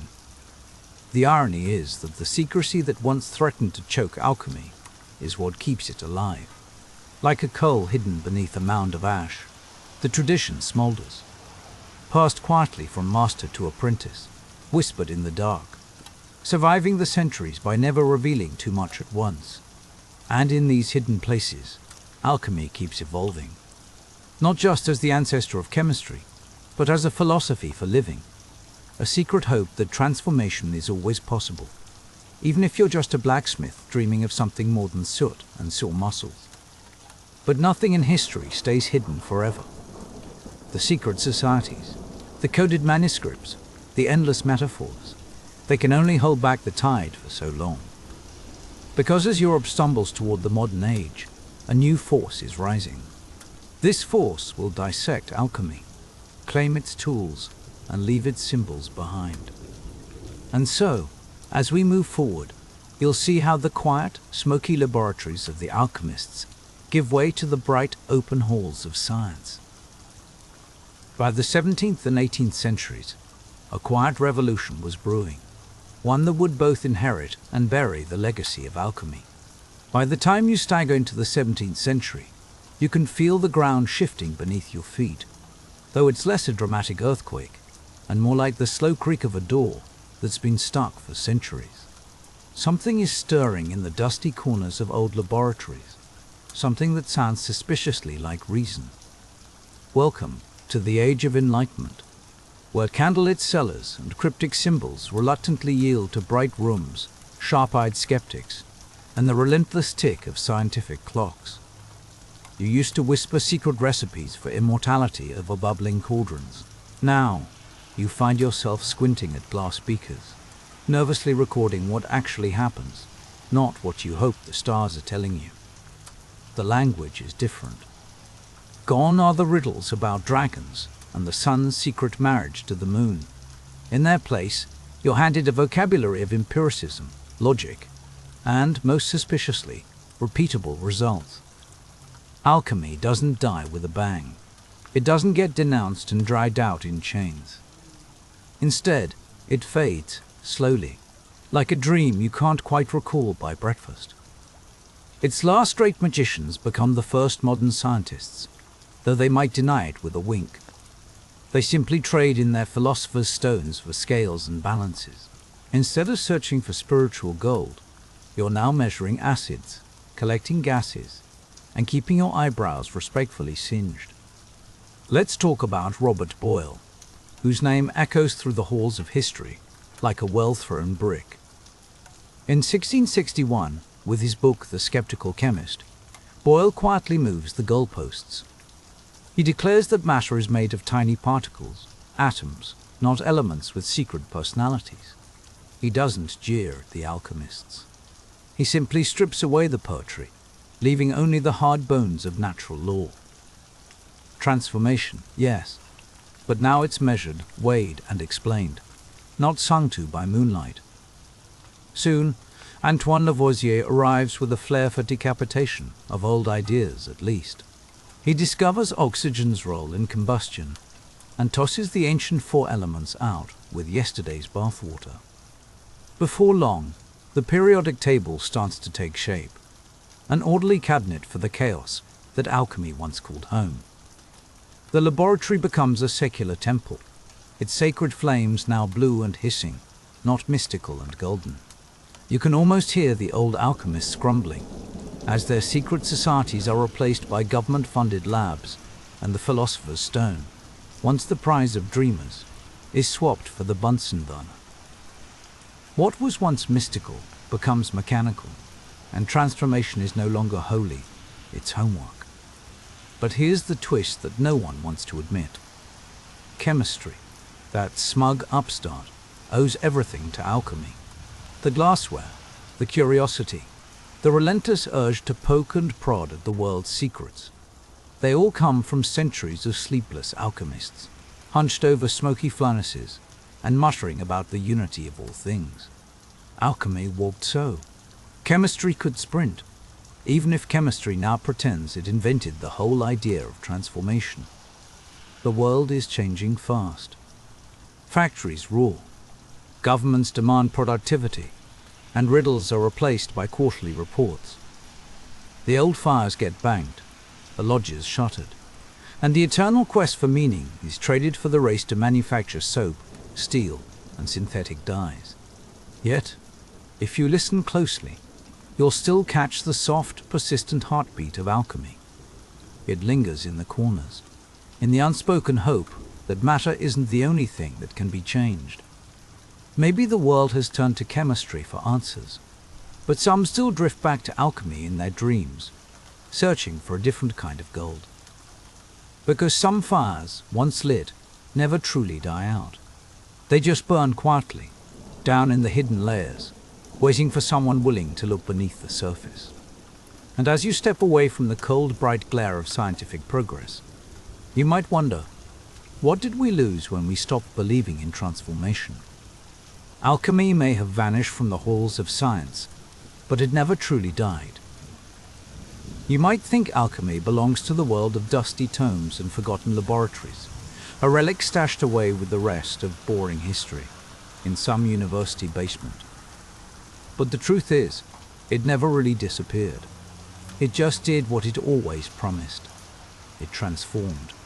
It slipped out of the flickering candlelight of medieval workshops and into the bloodstream of our world, shape-shifting as it went. What began in Egyptian tombs was hammered into shape in Persian fire temples and encrypted in the secret scripts of European monks has simply changed its mask. Alchemy's outward trappings, the beakers, the bubbling retorts, the endless search for gold have faded, but its inner philosophy has survived, quietly mutating with each new era. You walk through the centuries and watch as alchemy splits and multiplies. It gives birth to chemistry, its more respectable and material-minded offspring. It leaks into early medicine, offering hope that maybe, with the right preparation, you can bottle health, or at least stave off the humors. It even seeps into spirituality, winding its way through esoteric orders, secret societies, and, eventually, the self-help section of your local bookstore. Alchemy's promise was always transformation, not just of lead into gold, but of the self, of the world, of meaning itself. And here's where things get interesting. Fast forward to the 20th century, and suddenly alchemy finds itself in the hands of a different kind of practitioner. You're no longer hunched over a furnace, squinting at some mysterious sludge as you stir it with a stick. No, now you're sitting across from Carl Jung, the Swiss psychologist, and he's telling you that the old alchemists weren't just obsessed with metals. They were mapping the human mind. They just didn't know it yet. Jung sifts through the cryptic drawings of medieval alchemists, the ones filled with dragons eating their own tails, drowned kings dissolving in acid, and strange hermaphrodites clutching the sun and moon. At first glance, these images look like the fevered dreams of people who hadn't slept in days, or maybe an early attempt at sleep stories, gone terribly wrong. But Jung sees something deeper. He claims these images are psychological blueprints, unconscious projections of the quest for wholeness. You start to see the metaphors pile up. The blackening, or nigredo, isn't just about charred lead or failed experiments. It's the darkness of depression, the moment when everything falls apart. The whitening, or albedo, is that rare flash of insight, when something pure and clear emerges from the mess. The reddening, rubedo, is the birth of a unified self, the point where all the scattered parts of you come together, not unlike assembling a flat-pack bookshelf, but with more existential dread. And what about the famed philosopher's stone? forget about turning metals into gold. Jung says it's really about individuation, the lifelong process of becoming whole, of integrating the parts of you that you'd rather keep locked in the basement. Alchemy, it turns out, was never just about gold. It was about facing your own darkness, distilling your experience, and emerging changed. The laboratory was always a mirror. Look around and you'll notice alchemy's fingerprints everywhere. You spot it in the language of transformation, refining, distilling, purifying, the same words tossed around by motivational speakers and self-help gurus who promise to change your life for 3 easy payments. Heroes in stories descend into shadowy underworlds, return reborn, and everyone claps. The language of the alchemists, once whispered in secret, is now shouted from TED stages and splashed across book covers. But alchemy's shadow looms even in the hard sciences. Chemists, those supposed enemies of superstition, now transmute elements in nuclear reactors, producing gold from lead in ways that would have made any medieval alchemist choke on his own beard. Physicists talk about dark matter and unified fields with the same kind of reverence and confusion that medieval scholars reserved for ether and the quintessence.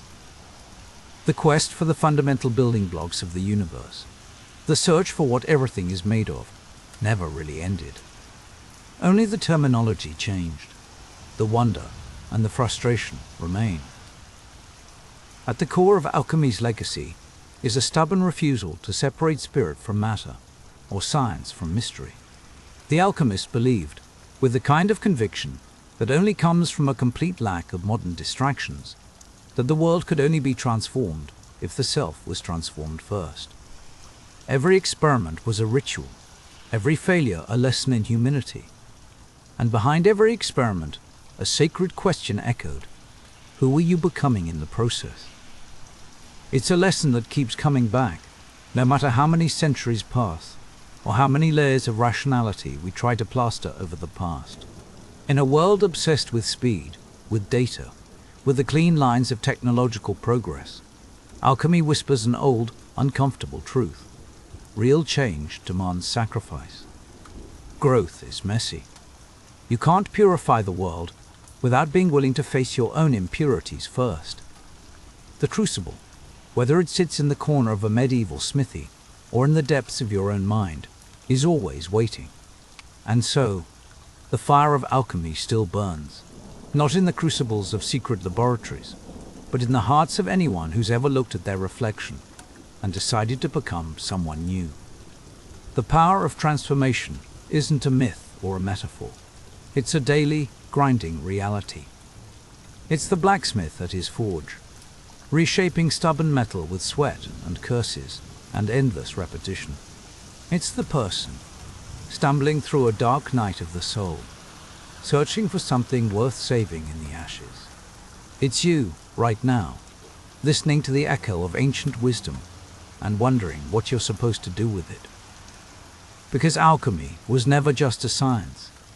It was a mirror held up to the world, a challenge to see how much you are willing to change for the sake of something greater. What will you risk? What will you leave behind? What will you become? You can step into a modern laboratory, sterile and gleaming with its rows of test tubes, and see the ghosts of alchemists lurking behind every experiment. The scientist, hunched over a microscope, is really after the same thing as the old gold seeker, the secret order behind the chaos. The therapist, listening for the patterns in your dreams, is an alchemist in disguise, trying to transmute suffering into meaning. Even in the most advanced reaches of quantum mechanics, you find echoes of the old obsession, an endless search for the hidden unity beneath the fractured surface of things. It's tempting to laugh at the alchemists, with their coded diagrams and their habit of blowing themselves up in pursuit of immortality. But look closer. Their real achievement wasn't turning lead into gold. It was refusing to stop asking the hard questions. It was their willingness to sit with mystery. They saw the universe as a puzzle, and they believed, quite seriously, that solving it meant transforming themselves in the process. This attitude lingers everywhere. You find it in the way people chase after self-improvement, hoping to refine their personalities or distill wisdom from the confusion of daily life. You find it in the rituals of modern medicine and psychology, where the patient is broken down and rebuilt, layer by painful layer. Even the language of therapy is full of alchemical metaphors, shadow work, integration, transformation. All those buzzwords you hear in self-help podcasts? They're the echoes of alchemical thinking, recycled for the age of Instagram. And here's the punchline. The world may have gotten faster, glossier, and more obsessed with surface appearances, but the real work of transformation hasn't changed. It's still slow. It's still dirty. It still involves a lot of failure and a fair bit of discomfort. The blacksmith's hammer is replaced by motivational pep talks, the crucible by a therapist's couch. But the basic process remains the same. You break down. You endure the heat. You emerge, if you're lucky, a little stronger, a little wiser, a little more whole. So the next time someone tells you that alchemy is ancient nonsense, that it belongs in the footnotes of weird history, you'll know better. Alchemy's true magic was never about gold. It was about seeing the world, and yourself, as something that could be changed if you had the courage to endure the fire. And in a way, you carry the spirit of the alchemist with you every time you decide to change, to grow, to try again after failure. The world is still full of lead, and the fire is always burning. The question is whether you'll step into the heat or stay as you are. But if you listen closely, you'll hear the old whisper, transformation is possible. The power is still there, hidden in the cracks between science and mystery, waiting for anyone stubborn enough to look for it. Maybe that's the real secret of history. Not the triumphs of kings or the thunder of armies, but the quiet, relentless patience of ordinary people, each one a blacksmith or an alchemist, shaping the world by shaping themselves. So yes, the age of alchemy is over. But the age of transformation never ends. It's woven into the fabric of daily life, stitched into the language we use, the rituals we follow, and the dreams we refuse to abandon, no matter how many times they go up in smoke. And speaking of dreams, the story of transformation doesn't stop here. Whether you're hammering metal in a cold workshop or sifting through your own shadows, there's another hidden world waiting to be explored. A world that begins when the sun sets and your eyes close. To the ancient world, sleep was not an escape from reality. Sleep. In the modern world, you might treat it as a nightly escape, a necessary recharge, or just the brief pause between one spreadsheet and the next. But for the ancients, it was never merely about rest. Lying down at night, you didn't simply clock out from reality. You slipped through a hidden door, stepped into a shadowy corridor where the rules of the day no longer applied. Dreams weren't seen as idle brain static. No, to the ancient mind, dreams were dispatches, sometimes gentle, sometimes thunderous, delivered straight from the world behind the world. Imagine yourself in the flickering half-light of a mud brick room, listening to the night settle over you. You drift, and as your consciousness loosens, you cross a boundary so thin you could mistake it for a sigh. Here, the gods whisper, ancestors visit. Here, the future sometimes leans close enough to fog your breath. In this silent, vulnerable hour, your mind isn't simply wandering, it's being visited. If you lived in Sumer, Egypt, or Greece, you'd know this in your bones. Everyone did. Dreams didn't belong just to poets or madmen. They belonged to kings and oracles, to laborers and grieving mothers, to anyone brave or unlucky enough to close their eyes. Ignore a dream at your peril. Take it seriously, and you might alter the fate of a city. Sleep wasn't leisure. It was a kind of work, a sacred, dangerous, and occasionally world-changing duty. You, the dreamer, were a vessel. Sometimes a messenger, sometimes a pawn, sometimes a would-be prophet, stumbling through a land where nothing makes sense and everything matters. The ancients knew this. They built entire professions around it. Priests, shamans, and seers trained their whole lives to read the riddles that spilled out when the sun went down. A snake slithering through your dream? That could mean rebirth, deadly threat, or the gods trying to nudge you toward a decision you've been avoiding. Every image, every symbol, every impossible scene. These weren't just flickers of the subconscious.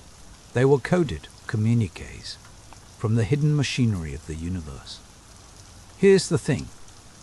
In our world, dreams are background noise. Maybe you jot one down in a journal. Maybe you mention it at breakfast, or maybe you try to forget it before your first cup of coffee. But in the ancient world, dreams were treated like urgent telegrams. They were guidance, warnings, blueprints for action. The line between reality and the spirit world didn't end at your eyelids. It dissolved the moment you fell asleep. Let's not get ahead of ourselves, though. Travel back 5,000 years to the land between the rivers, ancient Mesopotamia. Here, among the mud and reeds, the Sumerians left the first written records on battered clay tablets of their nighttime visions. These weren't diary entries or idle musings. These were serious documents, sometimes political, sometimes personal, all of them laced with consequence. The Sumerians believed dreams came in two flavors, those sent by the gods and those that were just leftovers from the day's noise. Distinguishing between the two?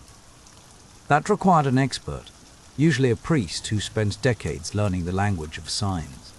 You could find dream interpreters in every royal court, standing by to analyze the night's visions and decide if the gods were offering help, warnings, or simply toying with humanity for their own inscrutable amusement. In the Epic of Gilgamesh, the oldest story we know, dreams are front and center.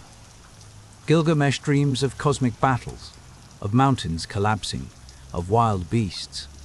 His mother and the priests pore over these images, extracting prophecies and instructions. These weren't bedtime stories. They were matters of survival. Ignore a dream, and you could doom a city. Follow it, and you might just win divine favor, or at least delay disaster for another week. Sumerian temples even had special chambers devoted to incubating dreams. Imagine lying down inside a stone sanctuary, hoping some god or spirit would choose your sleeping mind as their message board. The stakes were high. If you woke with a vision, the city might change course, a king might declare war, or the harvest rituals might be altered. The gods told me in a dream wasn't just an excuse. It was a power play. The Sumerian universe was alive with meaning, and dreams were its nervous system. Egypt, naturally, took things even further. For Egyptians, dreams weren't just messages, they were doorways. Sleeping was rehearsal for death. Every night, your soul, or what they called the ka, slipped out of your body and wandered the other side. What it brought back became your dream. Sometimes these were comforting visits from ancestors or gods. Sometimes they were warnings, nightmares, or demands. Egyptians believed in truth dreams, sent by benevolent forces to guide and heal, and in false dreams, born from imbalance or mischief. Sorting one from the other was the job of temple priests. You might find yourself, desperate or curious, sleeping in the shadow of a temple to Serapis or Thoth, surrounded by the scent of incense and the mutter of prayers. Dream incubation was serious business. The priest would record your visions, carve some into stone, and consult thick dream books. One example is the Ramses Dream Book, a papyrus scroll from around 1300 BCE that listed over 100 dreams and their meanings. These meanings range from the practical, such as eating crocodile flesh, meaning you'll conquer your enemies, to the purely miserable, like drinking warm beer signaling sorrow. These were not suggestions. They were facts of life. Pharaohs, generals, laborers all consulted interpreters. Even in the afterlife, dreams mattered. Tomb walls carried stories of kings visited by gods in sleep, with instructions on how to rule or warnings about the next life. Sometimes, dreams weren't so much about messages as about encounters. Egyptians believed you could meet the dead in sleep, lost parents, forgotten friends, even enemies. These weren't hallucinations or the random firing of memory. They were real visits, and they could demand action.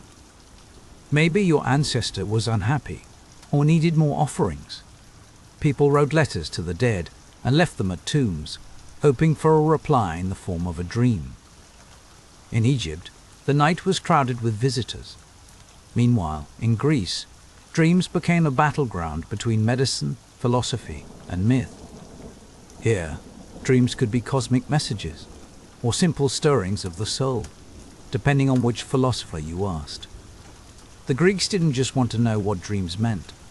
They wanted to know why we dream at all. Sleep wasn't just a break.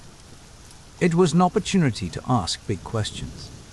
If you were sick, you might travel across mountains and seas to the Asclepion, a healing temple dedicated to Asclepios, the divine doctor.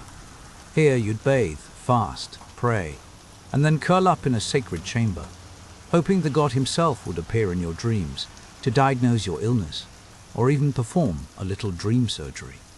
When you woke up, the temple's therapeutae, part priests, part doctors, would listen and prescribe treatments based on what you'd seen. The walls of these temples are covered in thank you notes, etched in stone, from grateful patients who claimed miraculous cures. Blindness gone, fevers vanished, pain lifted. Was it the gods, the rituals, or the sheer power of belief? Impossible to say. But for the Greeks, the dream world was as real as the waking one. Dreams weren't just about healing, though. They held political power. In Homer's Iliad, Zeus sends Agamemnon a dream to manipulate his strategy. In the Odyssey, Penelope muses about two gates of dreams, one of horn, where true dreams slip through, and one of ivory, reserved for lies. Dream interpretation became a respected craft, with philosophers like Aristotle and Heraclitus arguing over whether dreams came from the gods or simply bubbled up from our inner selves.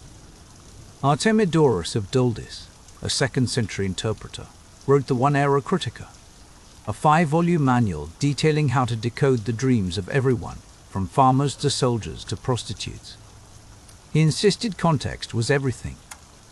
A flood in a dream meant one thing to a sailor, something else to a farmer. It was personal, it was cosmic, and it was never simple. The Greeks believed that during sleep, the soul slipped its leash and drifted in a liminal state, glimpsing truths the waking mind could barely comprehend. To dream was to momentarily borrow the perspective of the divine. Prophecy, too, was tangled up in dreams. In every culture, the dream state was a place where time frayed at the edges, letting the future bleed into the present. Kings and generals listened for warnings of war, signs of betrayal, or omens of victory. In Mesopotamia, detailed dream records tracked celestial omens, falling stars, rivers turning red, each one read as a possible warning. When crisis struck, these records weren't ignored. They were pored over, debated, and sometimes used to justify the unthinkable. Egyptian history is riddled with stories of dreams that shaped dynasties. Thutmose IV claimed the Sphinx spoke to him in a dream, promising kingship if he cleared sand from its body. Whether this was a true vision or the world's cleverest PR, stunt hardly mattered. The dream became a tool, a way to cement power. In Greece, leaders saw dreams before major decisions or sent envoys to oracles who would dream as part of their rituals. Even Alexander the Great supposedly dreamed of the Egyptian god Serapis before conquering Persia, a sign, he decided, that victory was his. Sometimes the dream was the prophecy. Sometimes it just gave you the courage to act. But dreams weren't reserved for the mighty. Ordinary people believed their fate was spelled out in sleep. Artemidorus's manual is filled with dreams of flying, losing teeth, or meeting long-lost relatives, each one charged with meaning, death, transformation, unexpected fortune, or marriage. This gave everyone, not just priests or kings, access to the sacred. But it also meant sleeping was rarely a peaceful act. If you missed a warning or misunderstood a sign, the consequences could be dire. Sleep was a conversation with destiny, sometimes a negotiation, sometimes a desperate plea. The healing power of dreams wasn't just a Greek curiosity. Sacred sleep temples dotted the ancient world. People came not for medicine, but for revelation. Whether you were in a Greek Asclepion, an Egyptian temple of Imhotep, or a Mesopotamian shrine to Gula, the goddess of medicine, the process was the same. Purify yourself, lie down, and surrender to whatever the night brings. Maybe a god would appear in your dreams, offering a recipe, a ritual, or a vision of healing. Sometimes the dream itself was the cure.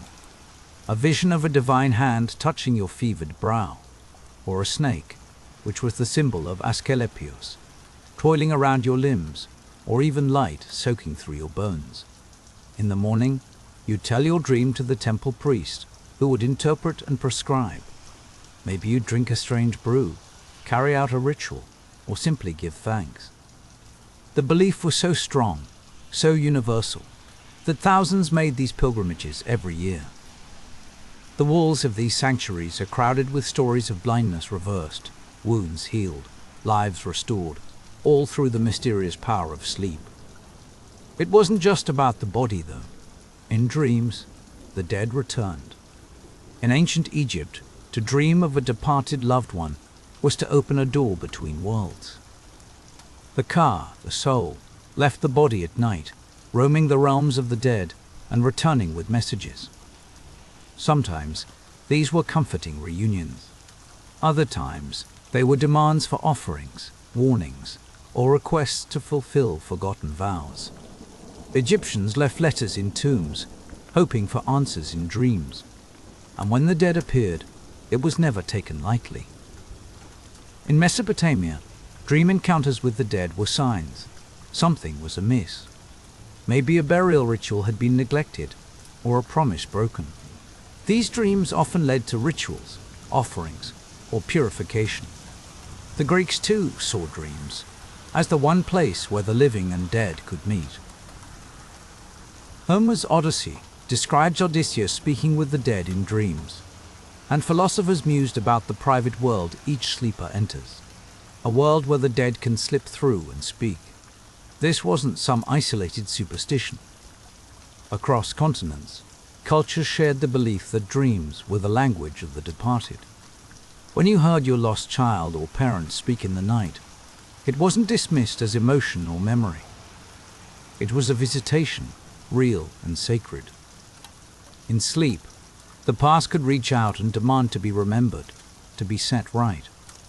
Dreams were never just stories. They were puzzles. Strange animals, impossible events, celestial omens, all of it was code. Deciphering that code was the job of professionals. In every ancient city, you'd find interpreters memorizing vast catalogues of symbols: flood, fire, snake, blindness, flight. These weren't arbitrary. They were built up over generations, refined, argued over, and finally written down. The Egyptians had their dream books. The Greeks had Artemidorus. Context always mattered. A dream could mean one thing to a merchant, another to a soldier.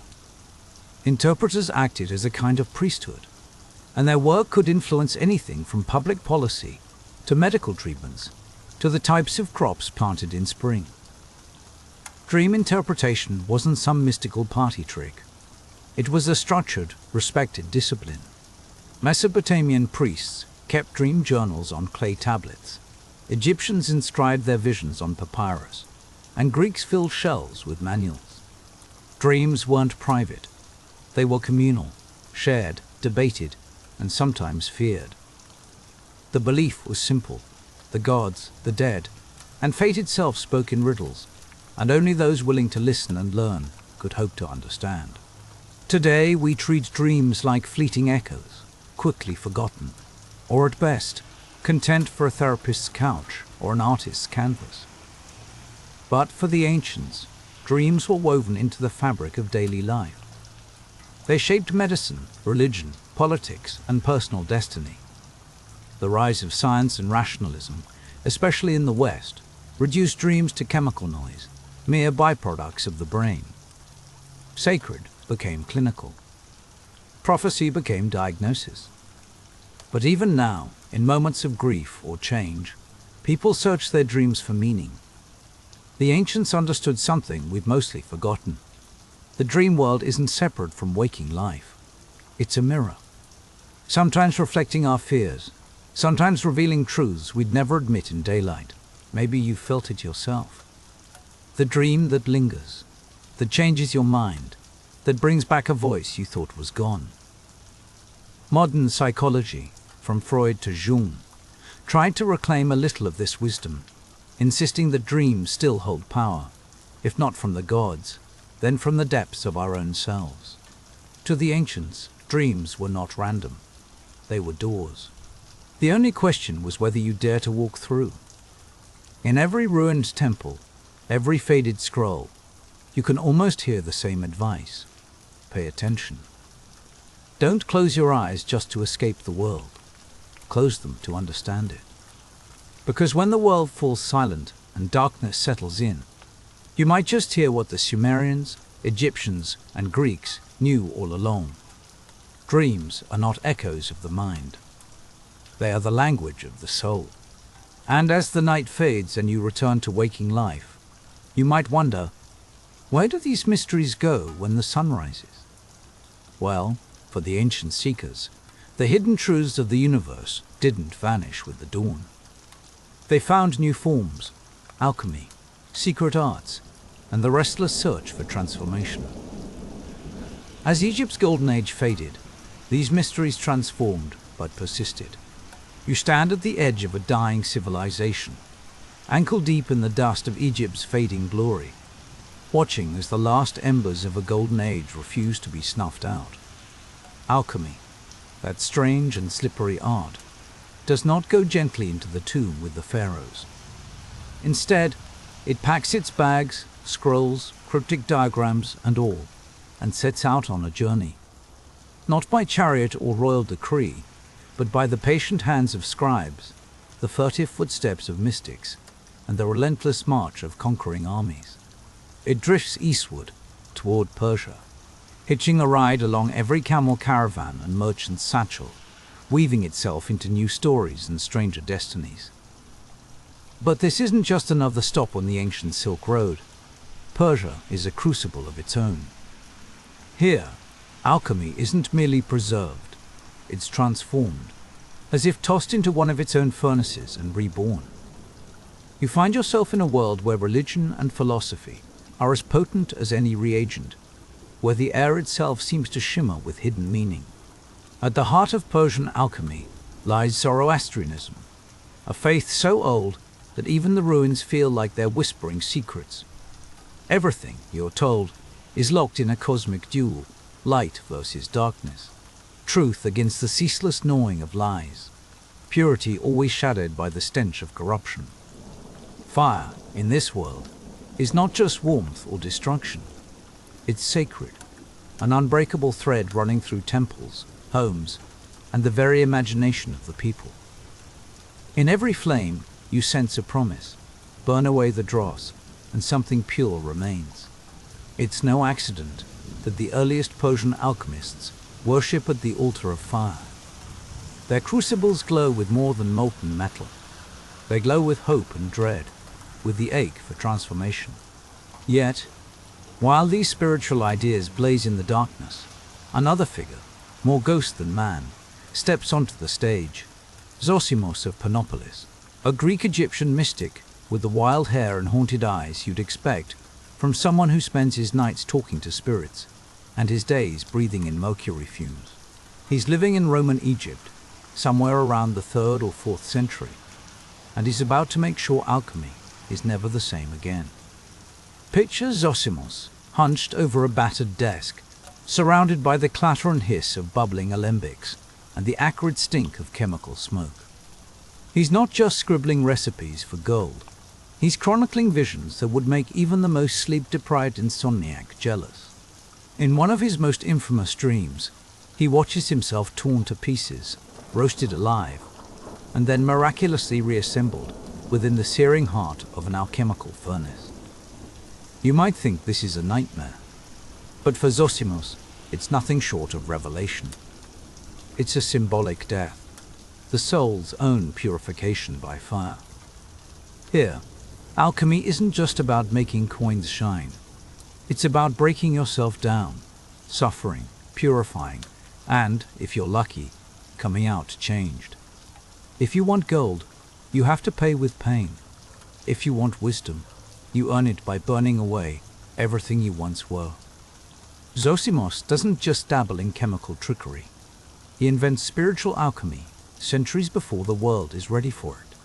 His writings, scattered and cryptic, are full of strange beasts and impossible metamorphoses. Lions devouring serpents, men dissolving into colored vapors, gods stepping from the flames. None of this is meant to be taken at face value. Every image is a riddle. Every story a coded invitation to see the world, and yourself, as something always in flux. In Zosimos's universe, true knowledge is never handed out like a free sample at the bazaar. You have to work for it. You have to suffer, to sweat, to stagger through the smoke and confusion. Only then, maybe, will you glimpse the truth. His influence drifts through the centuries like the smell of sulfur, subtle but impossible to ignore. Alchemy ceases to be just a proto-science. It becomes a sacred philosophy, a map for lost souls and restless minds. And as the last wisps of ancient Egyptian knowledge spiral skyward, a new dawn begins to break on the horizon. Now you're standing in the heart of the Islamic Golden Age, a time and place where the rest of Europe is fumbling in the dark. But cities like Baghdad, Cairo, and Cordoba are positively electric with possibility. Forget the tired cliches about the so-called Dark Ages. Here, the lights are burning bright, fueled by curiosity and the stubborn refusal to let ignorance win. The city streets are alive with scholars, traders, poets, and, of course, alchemists. You can almost hear the low murmur of debate drifting from shadowed courtyards, the clink of glassware in hidden laboratories, the scratch of quills racing to capture the latest revelation before it slips away. At the very center of this intellectual supernova stands Jabir ibn Hayyan, known to the Latin-speaking world as Geber. If Zosimos was a prophet wandering the wilderness, Jabir is the architect building the city. He's not content to simply wonder. He tests, he measures, he writes. And he writes a lot, over 100 texts, some say. Though whether he managed this feat with a quill, a team of ghostwriters, or sheer willpower is still up for debate. Jabir is more than a chemist, more than a philosopher. He's something new, a scientist in a world that barely has a word for science. And he's about to change everything. Imagine Jabir at work in the courts of the Abbasid Caliphate, sleeves rolled up, hands stained with the residue of a dozen failed experiments. He moves between the realms of the spiritual and the physical as easily as most people cross the street. For Jabir, alchemy isn't a mystical riddle to be solved with prayer and incense. It's a discipline, a method, a step-by-step process. He perfects laboratory techniques, distillation, crystallization, sublimation, that you would still recognize today, even if your only lab experience was high school chemistry and a tendency to set things on fire. He invents new apparatus, refines acids, and meticulously records his findings, blending the rigor of science with the flair of philosophy. But don't think for a second that Jabir tosses out the spiritual roots of alchemy. Far from it.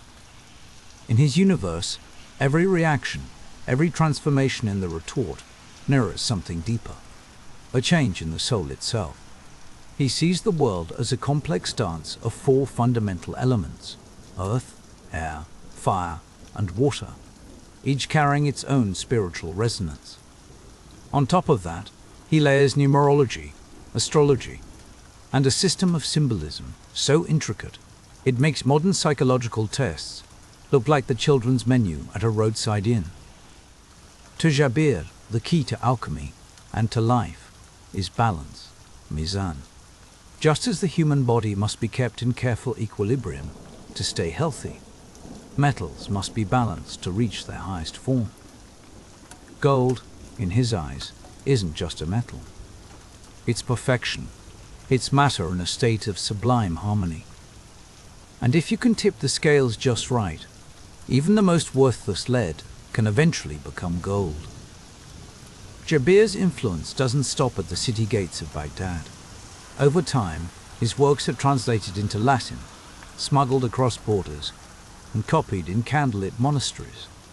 These texts ignite a firestorm of curiosity in Western Europe, at a time when most people are more interested in surviving the next plague than pondering the nature of matter. Yet, there it is, a spark, a whisper, a tantalizing hint that the world is stranger and richer than anyone dared imagine. European alchemists, often without realizing it, are building their dreams on the blueprints Jabir left behind. Through Jabir, alchemy takes its boldest leap forward yet. It becomes more than a sacred puzzle. It becomes a science, a method, a way of making sense of a world that refuses to stay still. Still, beneath all the technical jargon and elaborate apparatus, it keeps its old promise, transformation, both of matter and of the soul.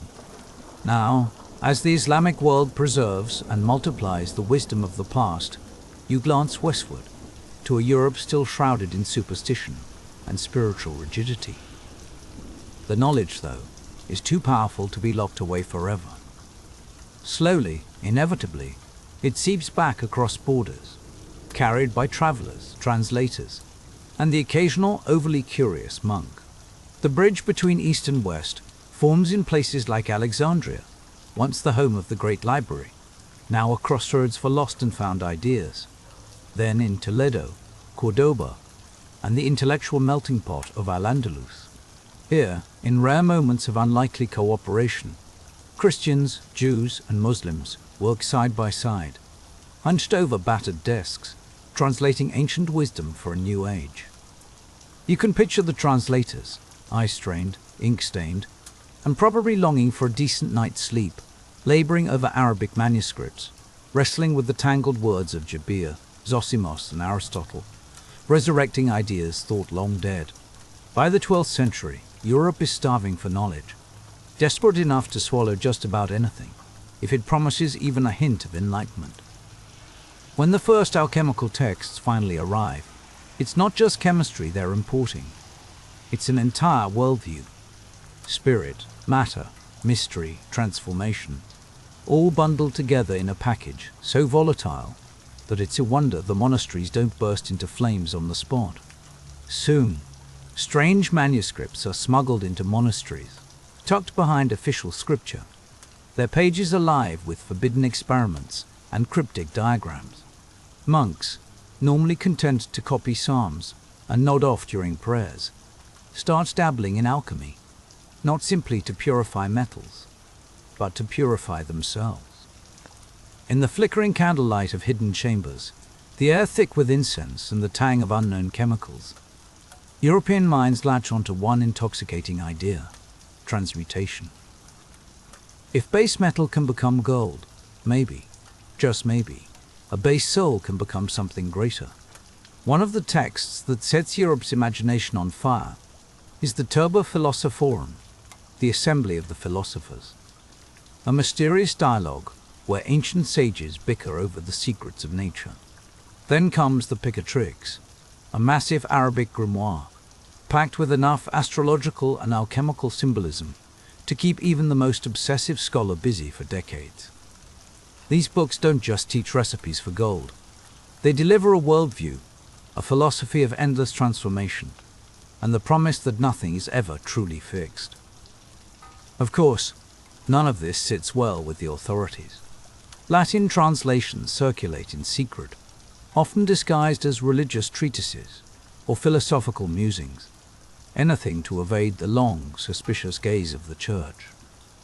After all, alchemy is dangerous. It challenges the order of things. If lead can become gold, what else might be possible? Could a peasant become noble, or, heaven forbid, a human become divine? The church eyes these experiments with suspicion, but the spark is already lit. Alchemy offers a hidden path to perfection, one that skirts around dogma and authority, whispering of possibilities the official world would rather ignore. By the time the Middle Ages are winding down, Europe is holding the torch. The secret flames that once danced in the temples of Egypt, the fire-worshipping halls of Persia, and the laboratories of Baghdad now flicker in the shadows of castles, behind monastery walls, and in the clandestine meetings of secret societies. Alchemy has crossed every border and outlasted every empire, evolving with every new hand that picks up the tongs and faces the fire. And so, the ancient journey of alchemy continues, stubbornly refusing to die, always shifting, always promising that somewhere, hidden beneath the soot and the suffering, lies the secret of transformation. But just as Europe begins to fall under the spell of these tantalizing mysteries, a new obsession takes hold, a legend that will haunt alchemists, philosophers, and even scientists for centuries to come. By the late Middle Ages, alchemy in Europe had transformed into something almost mythic. But what exactly is the Philosopher's Stone? And why did its secret demand such absolute secrecy? The story only gets stranger from here. By now, alchemy in Europe isn't just a scholarly pastime. It's a full-blown obsession, a holy grail quest for people who would probably set their own beards on fire in the name of enlightenment. At the center of this tangled web of secrecy and ambition, there's just one thing everyone's chasing: the Philosopher's Stone. Forget the sparkling gems or the golden trinkets you see in fantasy movies. The Philosopher's Stone is something far weirder. It's not a physical rock you can dig out of a riverbank or buy from a merchant. It's an idea, a mystery, a riddle told in whispers and hidden in cryptic symbols, the kind of thing that could drive a person to madness, or worse, to poetry. You hear stories that the Philosopher's Stone can turn lead into gold, that it bestows immortality through a legendary elixir, that it's the ticket to eternal life and bottomless wealth. But those are just surface-level promises. The deeper you look, the slipperier it gets. Alchemists call it by a dozen different names: lapis philosophorum, the red stone, the powder of projection, each name another layer of secrecy. Some claim it's an actual red crystalline powder, something you could hold in your palm if only you knew the secret. Others insist it's not a thing at all, but a metaphor for spiritual awakening, the kind that can't be bought, sold, or smuggled past the customs officer. But every alchemist worth their salt agrees on one thing: the Philosopher's Stone is the key to ultimate transformation. Not just for metals, but for you. Because in the alchemist's world, the universe is alive. Everything's trying to perfect itself, from the lowliest lump of lead to the grandest king. Even metals have a secret life, growing and maturing in the darkness underground. Lead isn't a failure. It's just gold that hasn't finished cooking yet. And if nature is always reaching for perfection, why shouldn't you? Picture yourself hunched over a cluttered workbench, surrounded by strange glassware and the acrid scent of burning sulfur. You're in good company. Albertus Magnus, Roger Bacon, Paracelsus. These are the celebrities of alchemy. They spend years obsessed with the tiniest details, studying the stars, harvesting rare herbs, and scrawling half-legible notes in the margins of battered manuscripts. Their pages are filled with images of serpents, eating their own tails, kings locked in combat with dragons, suns and moons dancing in the margins. These aren't just doodles, they're metaphors, signposts on the long, winding road to transformation. The path to creating the Philosopher's Stone is called the magnum opus, or the great work. It's not a straightforward recipe. It's a journey through stages as murky as the contents of your average alchemist's cauldron. First comes nigrido, the blackening. Everything falls apart. Death, decay, the ego shattered like a clay pot. Then, slowly, comes albedo, the whitening, purification, a sense of clarity after the storm. Next is citrinitas, the yellowing, the dawning of insight. And finally, rubedo, the reddening, the moment of rebirth when the stone emerges from the ashes.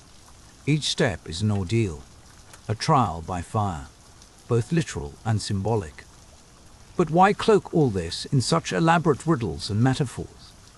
Why not just say what you mean? Because, according to the alchemists, true transformation isn't for everyone. The stone only reveals itself to those who are ready, not just with clever minds, but with prepared souls. It's initiation by ordeal, with the universe as your stern examiner. To seek the Philosopher's Stone is to seek your own perfection, something far more elusive than gold, and much less likely to end in a satisfying payday. As you move deeper into medieval Europe, alchemy starts to retreat into the shadows. What was once discussed openly in temple halls, or whispered among scholars, now becomes a secret society's business. The reasons pile up quickly: religious suspicion, political paranoia, and the simple fact that alchemy's language has become an impenetrable wall of symbols and code. The Church, always keen to maintain its monopoly on the sacred, eyes alchemy with a mix of fascination and dread. Some Christian mystics see the transformation of metals as a metaphor for resurrection, a holy act. Others see it as a heresy, a forbidden attempt to outwit God and hack the system of creation. If you're an alchemist in this era, you learn to keep your mouth shut and your manuscripts hidden. You wrap your secrets in layers of allegory, careful never to say too much to the wrong person. Thus begins the golden age of secret societies and coded messages. Alchemy goes underground, not just in a metaphorical sense, but sometimes quite literally. You might find yourself crawling into candlelit cellars, exchanging knowledge in hushed tones with fellow seekers. The Rosicrucians appear on the scene, shrouded in rumor and mystery. They claim to possess ancient wisdom passed down from Egypt and Arabia, and whether or not they actually exist hardly matters. Their manifestos spread across Europe, promising enlightenment, harmony, and access to the hidden sciences. People are captivated by the idea that somewhere out there is a brotherhood of illuminated minds, just waiting to share their secrets, if only you can find the right handshake. Then there are the Freemasons, whose origins are tangled up with stone builders and cathedral architects. Their rituals are laced with alchemical symbolism, purification, transformation, the search for inner light. Whether they're actually distilling mercury in the back room, or just using the language of alchemy as a metaphor for self-improvement, they're swimming in the same philosophical waters. Books of secrets begin to circulate, passed hand to hand like contraband. There's the Mutus Liber, a manuscript with no words at all, just a sequence of bizarre, dreamlike images. If you can crack its visual code, you're in the club. Other texts are written in what's called the green language, a kind of poetic wordplay full of puns, double meanings, and sly jokes designed to keep outsiders at bay. If you're in on the joke, you understand. If not, you're left scratching your head. To be an alchemist now is to live a double life. Out in the world, you might be a humble scholar, a healer, or a monk, quietly serving your community. But behind closed doors, you're a revolutionary. chasing the divine through a haze of fumes and flickering candlelight. You keep your fire burning beneath the ashes, passing knowledge down from master to apprentice, always a step ahead of suspicion. And yet, there's a certain irony here. The very secrecy that threatens to snuff out alchemy is what keeps it alive. Like a coal hidden in the ashes, it continues to smolder, ready to flare up in the right hands. In these quiet hidden spaces, alchemy doesn't just survive, it evolves. It becomes more than just a proto-science. It's a living philosophy, a way of seeing the world as a place of endless possibility and transformation. But the shadows can only last so long. By the dawn of the 17th century, a new force is rising, one that will both inherit and undermine all that alchemy has built. The age of enlightenment is here, and with it comes a new set of rules. Mysticism and metaphor are out. Hard evidence and repeatable experiments are in. The language shifts from dragons and suns to atoms and molecules. The secret societies give way to laboratories. Alchemist's successor has arrived, and it has a name: chemistry. It's not an overnight coup. The change is slow, methodical, almost polite.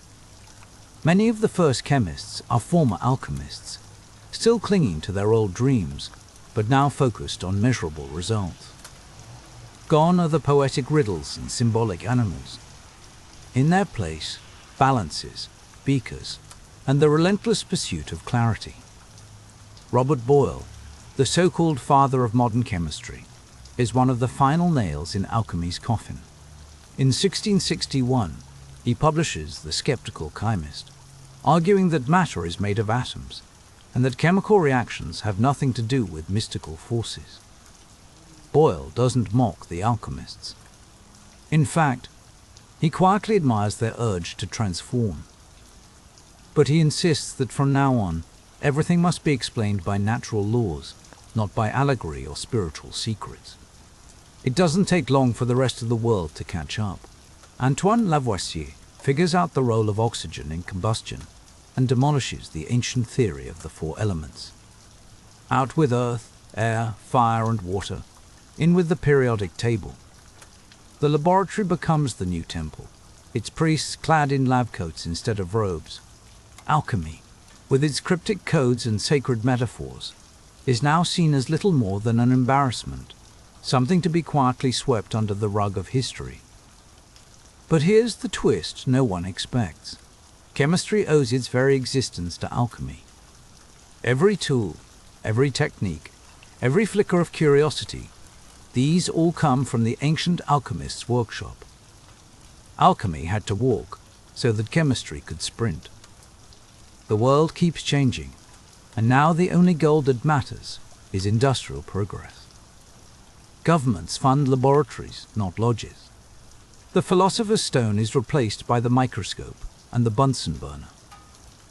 What was once sacred is now just another entry in the science textbook. And yet, a few stubborn embers refuse to die. In hidden corners and in the minds of dreamers, alchemy still flickers. Not as a science, but as a symbol. A story of transformation, of unity, of the eternal dance between matter and spirit.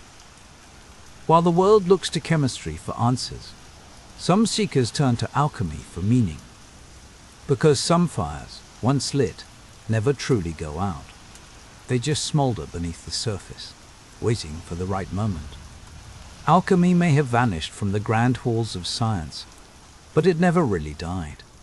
It simply changed its shape, as it always insisted all things must. What began in Egyptian tombs, passed through Persian fire temples, and was hidden in medieval manuscripts, didn't disappear. It split and sprouted, branching into chemistry, medicine, psychology, and even the odd corner of modern spirituality.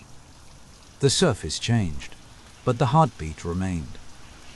Fast forward to the 20th century, and you find a new breed of alchemist, not hunched over a furnace, but scribbling in a notebook, lost in a world of symbols and dreams.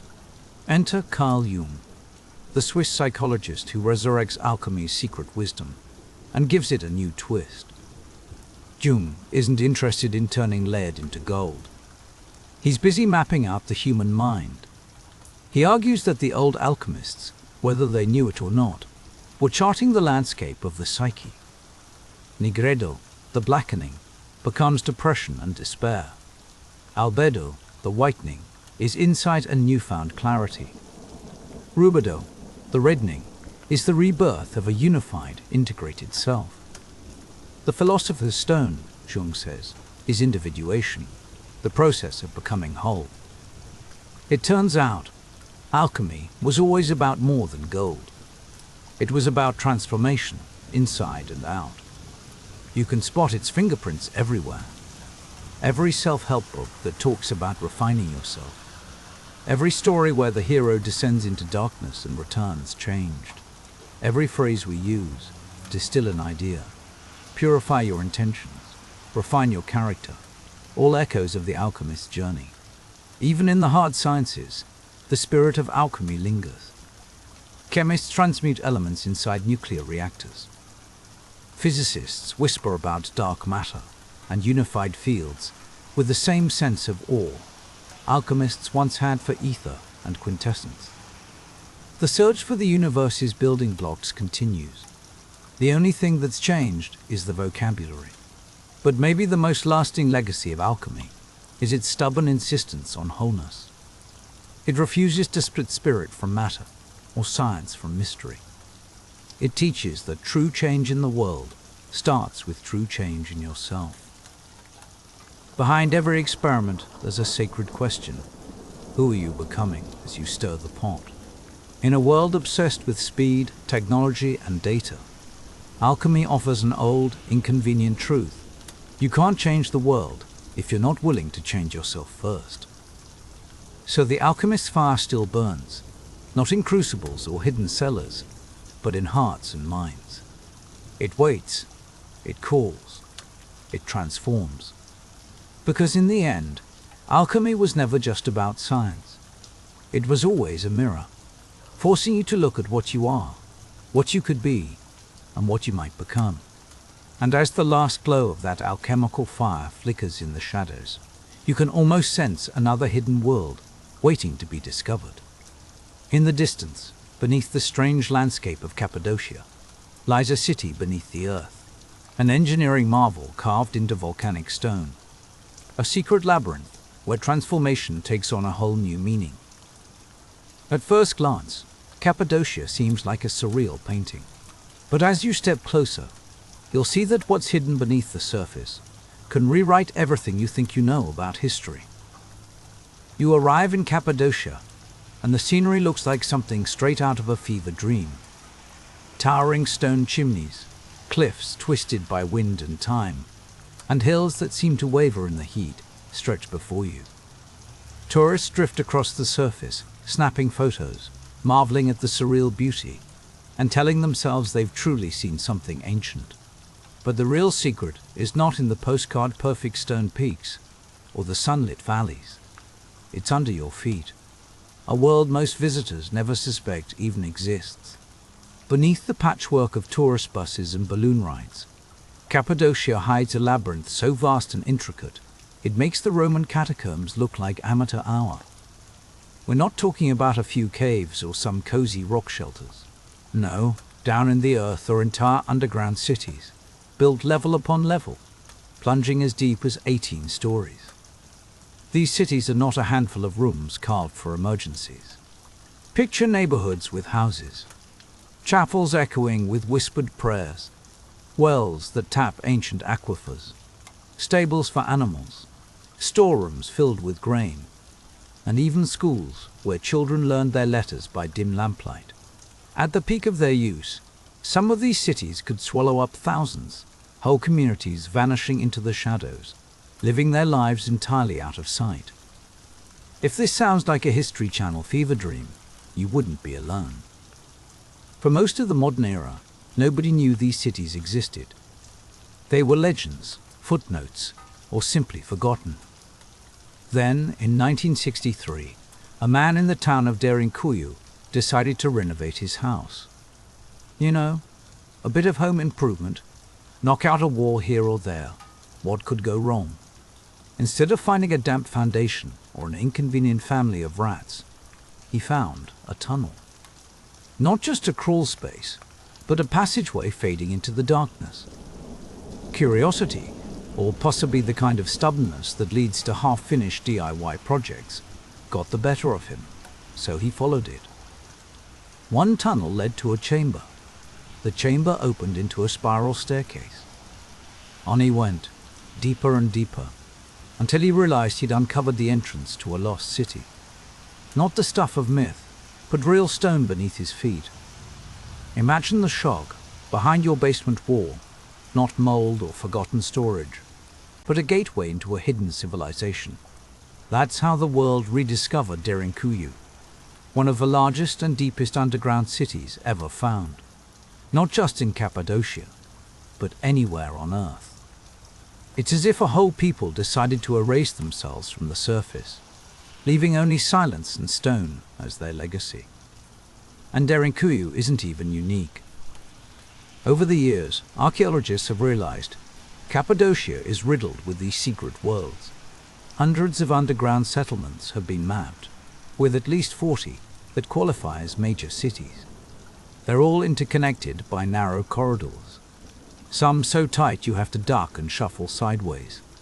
Others opening into vast halls, where the air still smells faintly of dust and ancient ash. Secret escape routes, snake through the rock, tunneling between cities, ready for moments when vanishing was the only option. Don't picture these as haphazard rabbit warrens. Everything about these cities screams deliberate planning. Massive stone doors. Imagine millstones the size of a car tire. Sit ready to seal off passageways from the inside. Ventilation shafts, carved with the patience of saints and the precision of engineers, pull fresh air from the surface down to the deepest levels. Wells dip into the earth, drawing water from hidden aquifers, so that even if the world above turned hostile, the people below could drink and live on. And here's the question that's haunted generations of historians. Why would anyone go to such trouble? Why build a city under the earth, with all the dangers, darkness, and back-breaking labor that involves? Was it to hide from armies, to shelter from nature? Or was it something older and far stranger? Theories stack up like unanswered letters. Some say these were sanctuaries for monks. Others see them as ancient fortresses. Others still mutter about secrets lost in time. But the one thing everyone agrees on, Cappadocia was not just a landscape. It was a refuge, a second world, a place to disappear and endure when the surface turned deadly. And the deeper you descend, the more the story twists. To even begin to understand why these cities exist, you have to start by looking at the land itself. Cappadocia is not ordinary terrain. Picture a world shaped by fire, millions of years ago. Volcanoes erupted again and again, burying the land in ash. Over time, that ash hardened into tuff, a stone so soft that you can carve it with simple tools, yet sturdy enough to stand for centuries. Rain and wind sculpted the surface into bizarre shapes, fairy chimneys, cones, mushroom-capped towers. If you stumbled in half asleep, you might think you'd wandered into a dream or a landscape on another planet. But ancient people weren't content to just gawk at the scenery. They saw opportunity. The volcanic stone, so easy to carve, was a gift to anyone with a bit of patience and a sharp chisel. Early settlers learned to hollow out homes, chapels, and storerooms, all without lumber, bricks, or concrete. These stone chambers did more than offer shelter. They regulated temperature, staying cool through brutal summers and warm during the snowy winters. Above ground, you see churches and monasteries chipped into cliffsides, echoing with the ghosts of prayers and candle smoke. But beneath the ground, the real magic happened. At first, it probably started small. People dug out caves for storage, for shelter from storms. or maybe just to keep food hidden from hungry neighbors. But as threats grew, whether from nature or from other people, those caves multiplied. Rooms became levels, levels became networks. And once the digging began, it never really stopped. Generations passed, each one hollowing out a little more, connecting kitchens to wells, chapels to stables, living quarters to storerooms, until whole societies simply slipped beneath the soil. The result is a kind of inverted city, a place where the world is carved downward, not upward. Tunnels link one home to another, staircases wind down through the rock, and ventilation shafts stretch up to the surface, drawing in precious air. Some of these shafts are so deep and narrow, you wouldn't find them unless you knew where to look. The staircases themselves are a marvel, just wide enough for a person or a goat, but so tight that attackers would have to come single file. Every part of the design whispers the same thing. This was a world built for survival. What's most astonishing is how old these places might be. While some of the grandest expansions date to the Byzantine era, archaeologists suspect the oldest layers are much, much older. Some of the first tunnels may have been dug during the time of the Hittite Empire, 4,000 years ago, or even earlier. In a region where written records are rare, the stone is the only witness. Cappadocia's underground cities weren't a one-off experiment. They were the slow collective work of generations, each one carving deeper, each one adding another room, another corridor, another escape. The earth itself became more than a foundation. It became fortress, home, and secret. People didn't just build underground because they could. They did it because circumstances demanded it. Invasions, wars, famine, drought, maybe even something stranger still. Here, the ground overhead wasn't just dirt, it was a shield. But let's go back to that fateful day in 1963, when a simple home renovation turned into the archaeological jackpot of the century. Imagine the scene. You're knocking down a wall, maybe cursing under your breath about shoddy construction, when suddenly your hammer goes through the stone and the air shifts. Behind the wall, darkness yawns. As you step inside, the temperature drops. Dust swirls in the beam of your flashlight. The tunnel stretches away, swallowing sound, inviting you to explore. Down you go, following the curve of a spiral staircase, feeling the walls close in. One room opens into another, each one more improbable than the last. Eventually, you find yourself standing in a chamber deep beneath the earth. Realization dawning. This is not just a cave. This is a city, built to be hidden, inhabited, defended. That was Derinkuyu.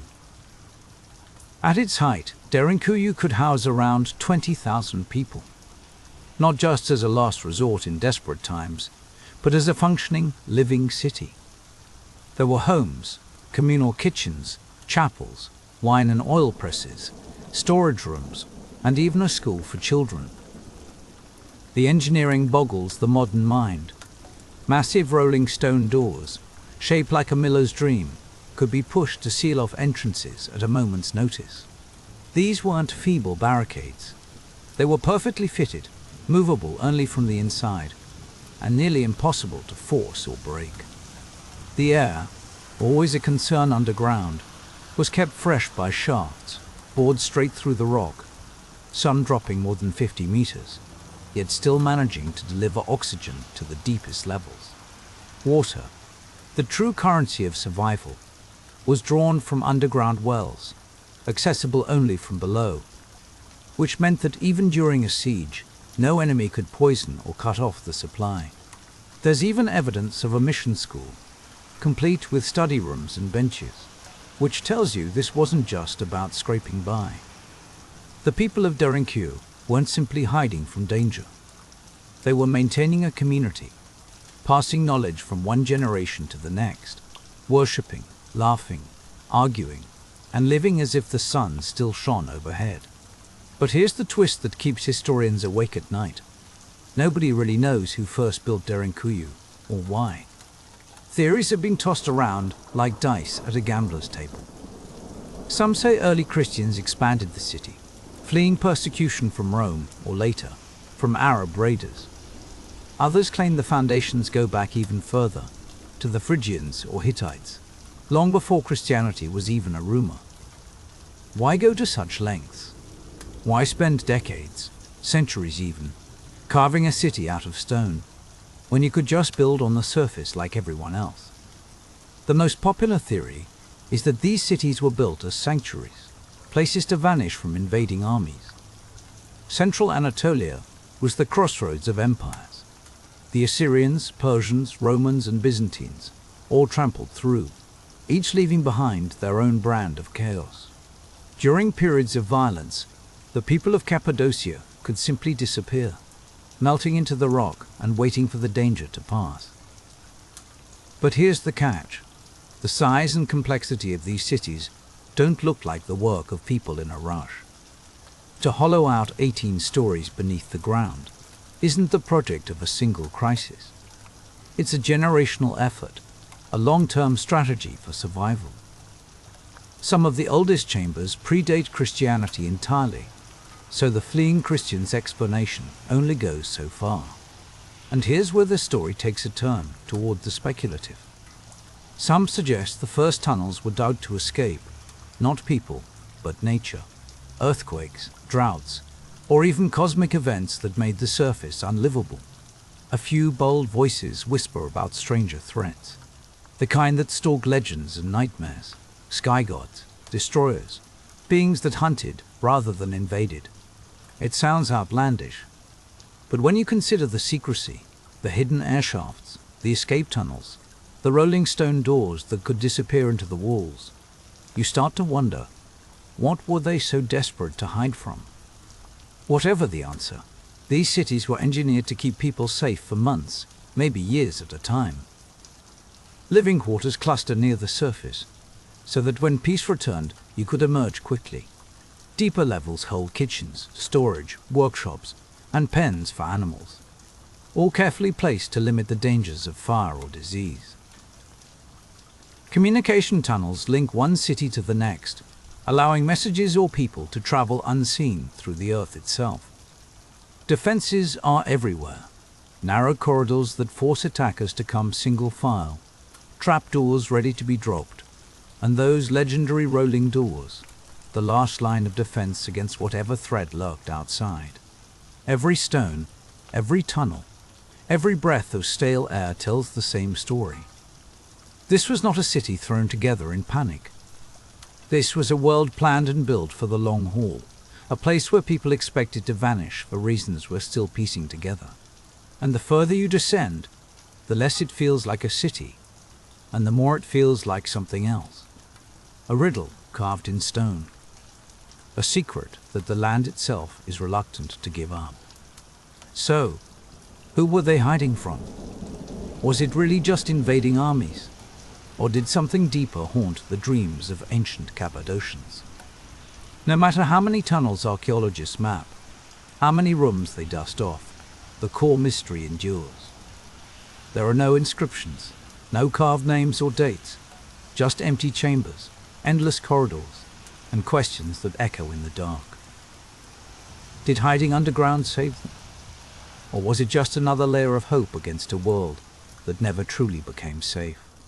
Because in Cappadocia, the deeper you dig, the darker and more tantalizing the questions become. And that brings us to the people themselves. If you think building a city underground is wild, just wait until you imagine what it was like to actually live there. Picture this, not just spending a day, but months, maybe even years, entirely underground.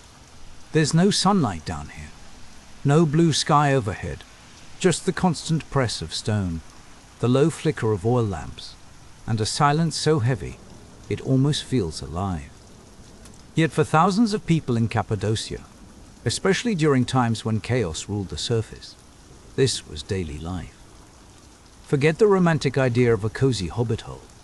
What you have, instead, is a world of tight passageways, cold stone, and the ceaseless rhythms of human survival out of sight, and frankly, out of mind. So what did a day in this underworld really look like? Imagine families living in multi-room compartments dug right into the rock. The air is thick with a blend of baking bread, damp stone, and, for good measure, the earthy musk of livestock. The kitchens, if you can call them that, are placed on the lower levels, not because the view is better, but to keep the smoke from choking out the living spaces above. Clay ovens blow dull red, their warmth barely reaching past the next chamber, and the smoke snakes upward through cleverly hidden shafts, disappearing somewhere into the volcanic earth above. You're never alone. Even underground, life thrums with activity. Chapels carved with crosses and makeshift altars serve as the sacred heart of these cities. Some have frescoes, faded but still vivid enough to hint at stories of faith and fear. People gather for prayers, baptisms, whispered rituals, the kind that keep hope alive when the world above seems bent on stamping it out. The corridors echo with children's voices, the murmur of teachers in makeshift schoolrooms, the low drone of council meetings as elders try to keep everyone calm and fed. Light is precious here. Hundreds of small oil lamps line the halls, each one a tiny rebellion against the darkness. Their flames flicker against the stone, casting shadows that dance and slip away just when you think you've caught them. The air is never quite fresh. Ventilation comes courtesy of vertical shafts bored through solid rock, but it's not exactly a mountain breeze. What you get is barely enough to keep the worst of the smoke and staleness at bay. Water is life down here, drawn from wells that plunge deep into underground aquifers. Grain is stored in sealed chambers, protected from mold and rats. Even wine and olive oil presses have been found carved into the rock, proof that even in the belly of the earth, people insisted on flavor and ritual. These weren't panic shelters, meant for a week or two of hiding. They were built to be lived in, year after year, generation after generation. The cities were prepared realities, not desperate last resorts. Livestock, sheep, goats, chickens, have the honor of living closest to the surface. Not because anyone's feeling generous, but because their constant bleating and clucking require fresh air.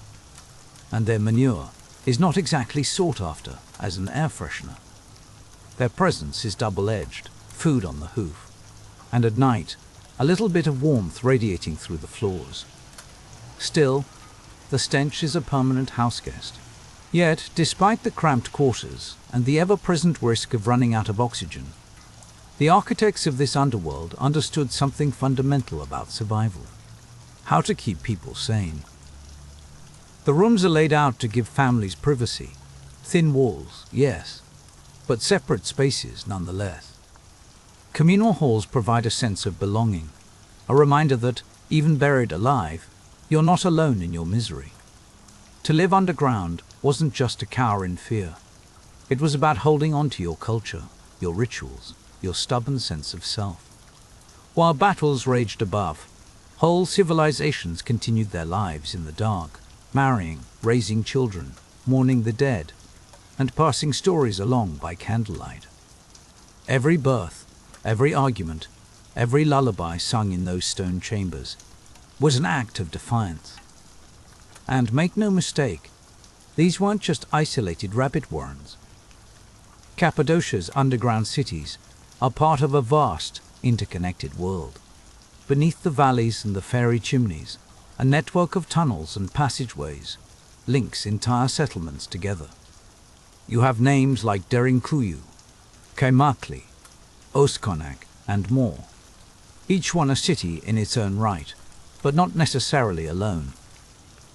Some tunnels twist for kilometers, narrow enough that only one person can squeeze through at a time, winding beneath the land like veins beneath skin.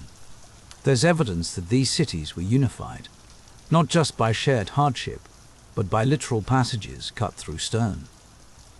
Imagine trying to map a 9-kilometer tunnel between two cities, built by hand, in the dark, with nothing but hammers, chisels, and sheer determination.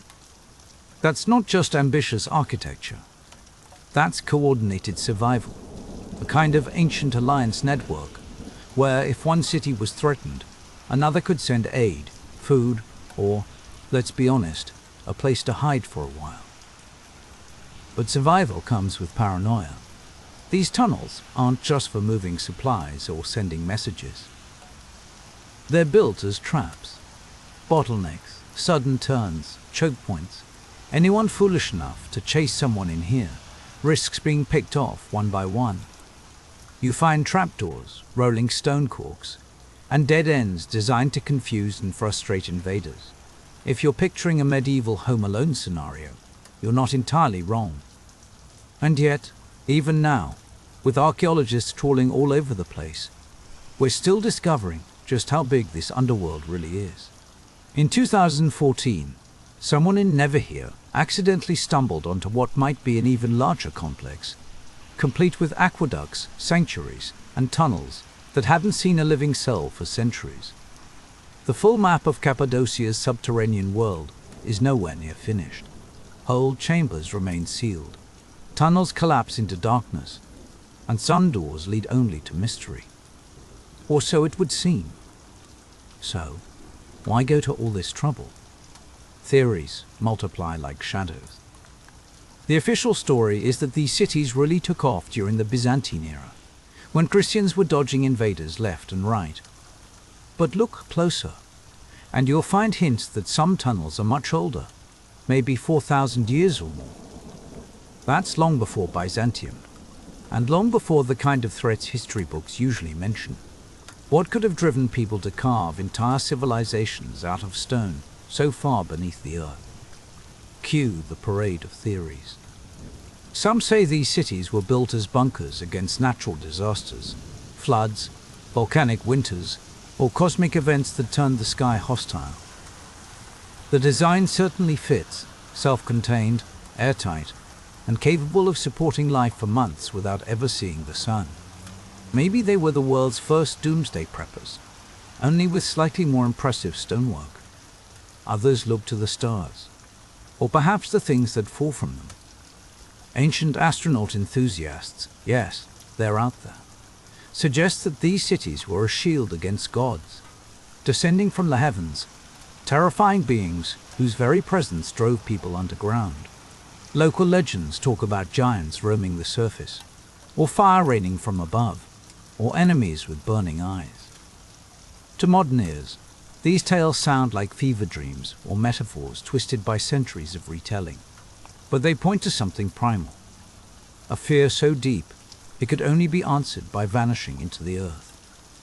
Then there's the symbolic angle. In many ancient traditions, going underground isn't just a survival tactic. It's a spiritual journey, a descent into the underworld, a kind of death and rebirth. Were these stone labyrinths sanctuaries for ritual transformation, or places where people sought to be remade by darkness? Maybe they were never abandoned, but instead deliberately forgotten, hidden so well that only time could find them again.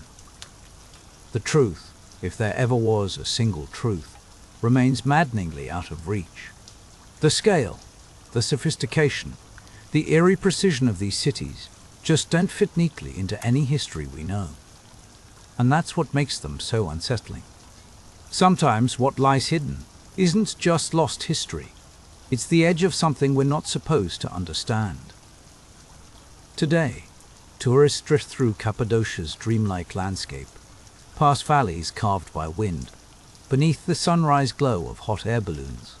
They snap photos, marvel at the fairy chimneys, and buy postcards. But few stop to think that the ground beneath their feet is hollow, riddled with passageways and rooms where people once lived and died in silence. The underground cities are open now, their secrets dribbling out one chamber at a time. You descend narrow stairwells, duck through arched doorways, and stand in spaces where whole families waited for the world to calm down. And yet, only a fraction of this world is visible. Most of it remains hidden, sealed behind stone, collapsed into shadow, or simply lost to memory. These aren't just ruins. They're messages in stone, proof that when the world gets ugly, ordinary people get creative. They teach their children, hold their marriages, bury their dead, and carry on, even if it means doing so in the dark. They leave behind no names, no grand monuments to kings, just the stubborn evidence that survival is an art form.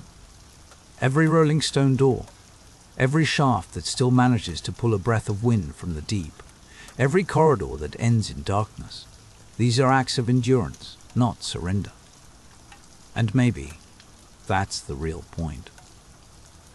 Cappadocia's underground cities remind us that history is rarely out in the open.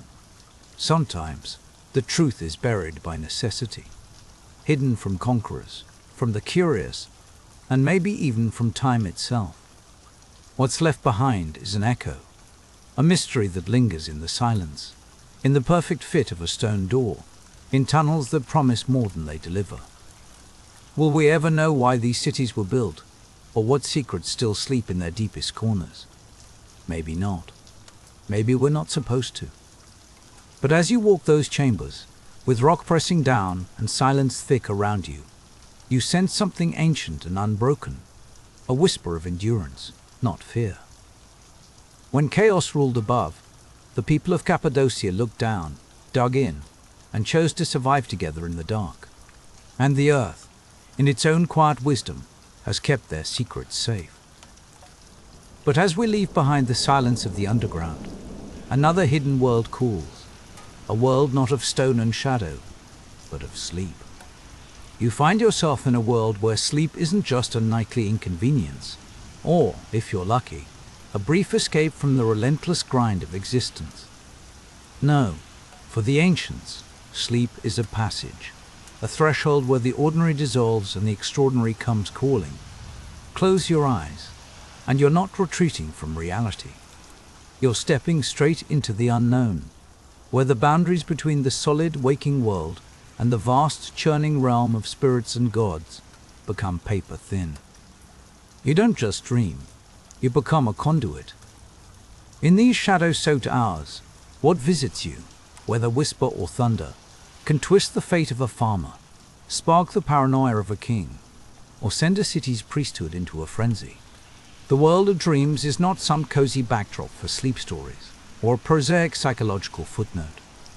Here, it's a battleground of omens, a sacred theater, where the living and the divine negotiate the terms of existence, one cryptic vision at a time. Just imagine it. You're in ancient Mesopotamia, drifting off beneath mud brick walls, the air thick with the scent of oil lamps and damp reeds. The city outside is restless, but inside you surrender to sleep. And if you're lucky, the gods might notice. Dreams aren't just idle fantasies after a long day of labor. They're dispatches from the other world, urgent and encoded. You wake, heart pounding, clutching fragments of a vision, a lion devouring the moon, a flood swallowing the ziggurat, a stranger offering you water from a broken cup. Each detail pulses with meaning, far beyond your own life. No one in this world shrugs off a dream. Ignoring a powerful vision isn't just foolish, it's reckless, possibly even fatal. The gods do not appreciate being left on read.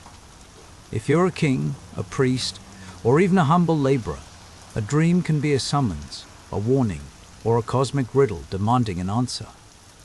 Fail to heed it, and you risk disaster, not just for yourself, but for everyone around you.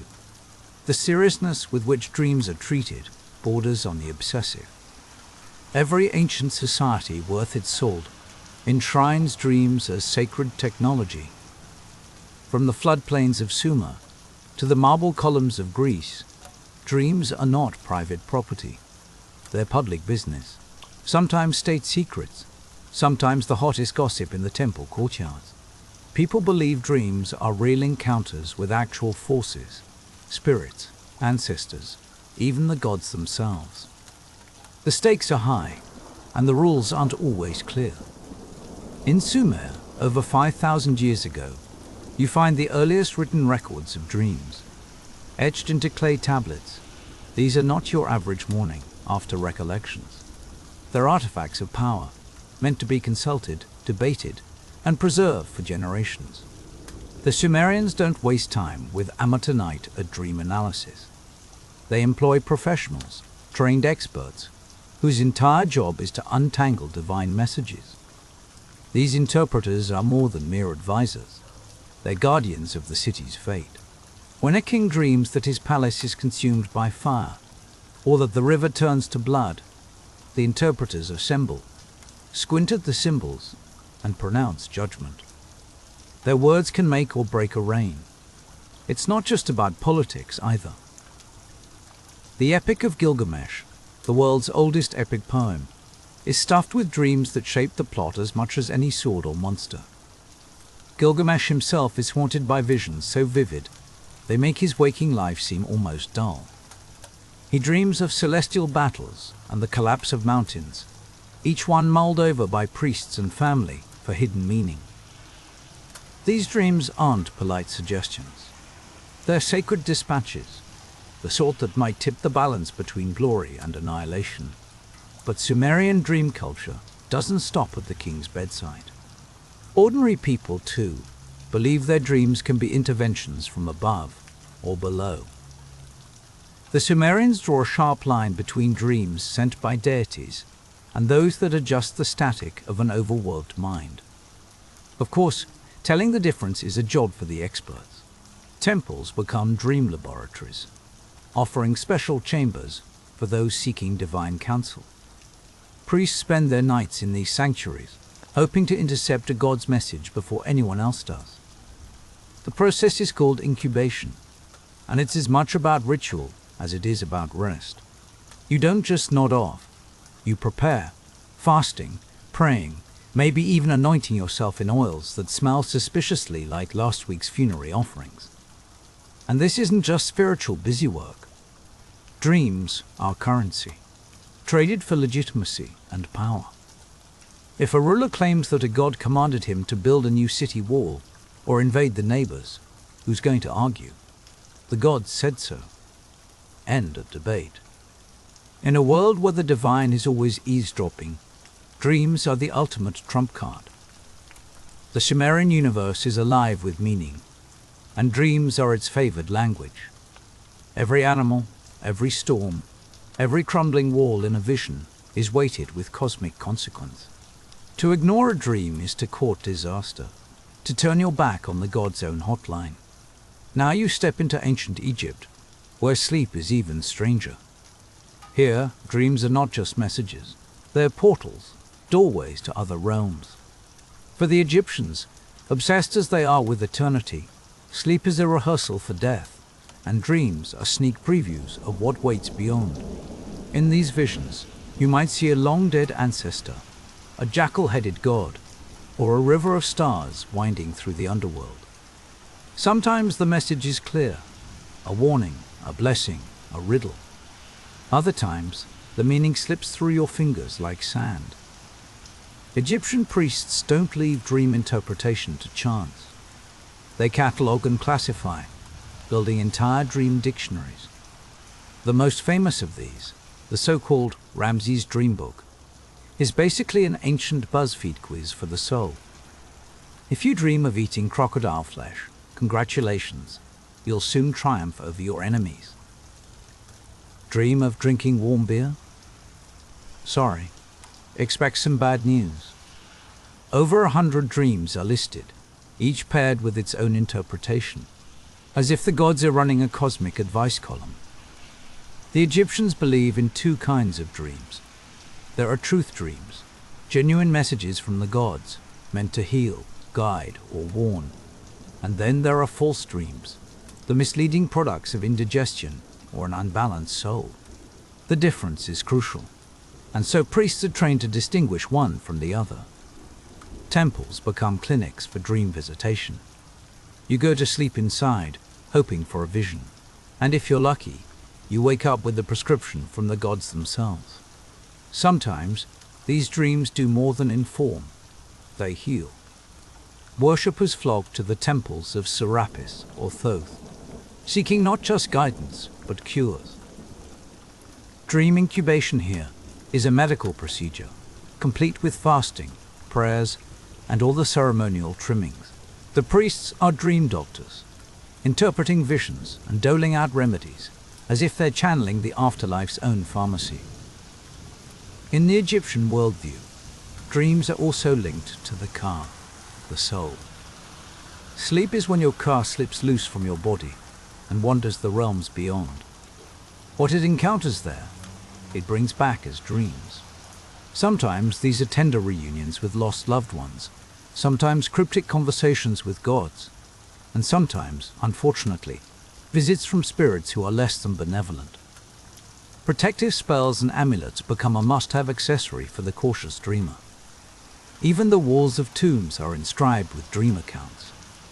Pharaohs boast of nocturnal encounters with gods who grant them legitimacy or advice for their afterlife journey. In Egypt, to dream is to flirt with the eternal, to glimpse the machinery of the cosmos from behind the veil. Now, shift to ancient Greece, where the dream world gets even more crowded. Here, dreams straddle a line between medicine, mythology, and the earliest stirrings of philosophy. The Greeks, ever restless, want to know not just what dreams mean, but why they happen at all. The most famous dream destination is the Asclepion, a sprawling sanctuary dedicated to Asclepios, the god of healing. People travel for days, even weeks, to reach these temples, hoping to sleep under sacred roofs and receive a dream diagnosis. The ritual of incubation here is a full production. You bathe, you fast, you pray, and you possibly sacrifice something valuable just to set the mood. Then, finally, you sleep.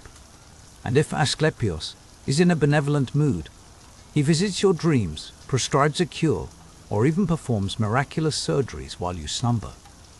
The priests, called therapeutai, which, yes, is where we get the word therapy, are on hand to interpret every detail. Dream healing isn't a fringe practice. It's mainstream medicine, and the temple walls are plastered with testimonials from grateful patients. But Greek dreams aren't only about health. They're political weapons and philosophical puzzles too. Homer's epics are littered with divine dreams that steer armies and shape destinies. In the Iliad, Zeus sends Agamemnon a dream designed to mislead him. In the Odyssey, Penelope describes two gates of dreams, one of horn, through which true dreams pass, and one of ivory, for deceitful visions. Even the gods are tricksters in the dream world. Dream interpretation becomes something of a cottage industry. The philosopher Aristotle wonders if dreams are divine or just the soul talking to itself. Heraclitus muses on whether dreams are windows into hidden truths. And then there's Artemidorus of Daldis, who writes the One Era Critica, a 5-volume manual on how to decode dreams based on your job, your gender, your social status, and a dizzying array of symbols. His book is the ancient world's dream decoder ring, pored over by everyone from slaves to senators. For the Greeks, sleep is a liminal state. The soul, temporarily loosened from the body, roams the borderlands between the living and the divine. Whatever the source, gods, subconscious, or the restless dead, dreams are never meaningless. Every vision, every symbol, is freighted with potential and peril. Even now, echoes of this ancient reverence linger. We still talk about following our dreams or waking up to new truths. But for the ancients, this wasn't just poetic fluff. Dreams were maps, warnings, sacred intelligence delivered nightly, whether you wanted it or not. Before science tried to pin down REM cycles and neural firings, the ancients already understood the awe and terror that dreams could inspire. To them, the dream world was as real as the waking one, maybe even more so. And so, every night, as the fires die down and the world grows quiet, you slip beneath the surface, stepping into a realm where gods and mortals share a stage. To dream is to listen, to risk, to walk with powers that do not care about your comfort or your plans. But what happens when the dream doesn't just show you what's coming, but intervenes, healing wounds, revealing secrets, or opening a line to the dead themselves. In the ancient world, dreams weren't just reflections of the mind. Step into the ancient world for a moment, not as a tourist snapping photos of ruined temples, but as someone who lives and breathes beneath those same stars. Someone who understands that sleep is not merely a nightly escape from aching muscles or the relentless demands of your neighbors. Here, dreams become glimpses of fate itself, threaded with warnings, promises, and secrets from realms you're not meant to see. The whole business of sleep is a lot riskier than you might think. Imagine lying down after a day of hauling water, dodging tax collectors, and listening to your spouse complain about the price of barley. You close your eyes, but you're not just hoping for rest.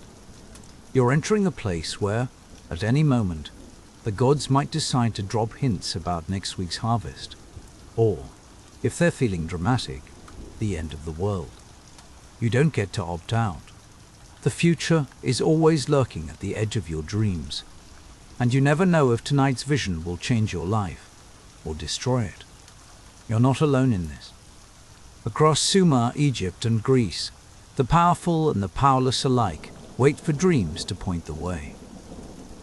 Picture the stone-floored palace of an Assyrian king, the air thick with incense and anxiety. The king tosses on his embroidered pillows, hoping for a vision. If he dreams of falling stars, the sky going black, or rivers running red, priests will rush to their clay tablets, comparing signs, arguing over what disaster is coming next. Miss the meaning by a hair, and you might march your army straight into a massacre. Get it right, and you'll be heralded as a chosen one, at least until the next crisis rolls in. History is littered with these moments. Pharaoh Thutmose IV, for example, claimed his entire reign was foretold in a dream. He saw the Sphinx itself, half buried in the desert, speak to him, its stone lips promising the throne, if only he cleared away the sand choking its body. Whether that actually happened, or was just a brilliant piece of political theatre, you have to admire the audacity. It's one thing to claim divine right, it's another to say a giant mythical creature whispered it to you in the dead of night. The Greeks, of course, took things to operatic extremes. Rulers and generals made a habit of seeking out omens before every big decision. Sometimes that meant camping out in temples, fasting, and begging the gods for a dream that would tip the scales. Other times, it meant pestering the oracles at Delphi, who were famous for their dreamy trances. Though, as anyone who's tried to interpret a cryptic message at 3 a.m. can tell you, clarity was never guaranteed. Even Alexander the Great, the man who stamped his name on half the known world, was said to have dreamed of the Egyptian god Serapis before setting off to conquer Persia. Naturally, he took it as a sign that the universe was on his side. But prophecy wasn't just for the crowned and the famous. It seeped into the lives of ordinary people like you, trudging through fields or hammering at a forge, dreaming of losing your teeth. Someone in the family might be headed for the grave. Dream of flying. Maybe your luck is about to change. Artemidorus, a Greek dream interpreter, compiled thousands of these meanings in his hefty book, The Ancient World's Answer to the "What Does My Dream Mean?" section of the internet. You don't need a crown to worry that your dreams are warning you or offering you a second chance. The anxiety is universal. What if you miss the sign? What if you misunderstand? In a place and time where the gods seem to whisper in your sleep, getting things wrong could cost you everything. Sleeping, then, isn't as relaxing as it sounds. You're not just resting, you're holding a nightly audience with destiny, whether you like it or not. But dreams weren't just about seeing the future. Sometimes they were about healing the present. If you lived in the ancient world and medicine had failed you, you didn't just swallow another herbal concoction and hope for the best. You made a pilgrimage to a dream temple, a sanctuary where healing came not from a doctor's hands, but from a night spent sleeping in the shadow of the divine. Picture yourself arriving at one of these sanctuaries, say at Epidaurus in Greece. You're sick, desperate, and probably smelling a bit ripe after days on the road. The priests tell you to fast, to bathe, maybe to offer a sacrifice if you can afford it. All of this is just the warm-up. The real treatment starts when you lie down in the sacred chamber at night, surrounded by the murmurs of others doing the same. Here, you're not just hoping to rest. You're trying to dream with purpose, to open yourself to the gods, to receive a vision that might save your life.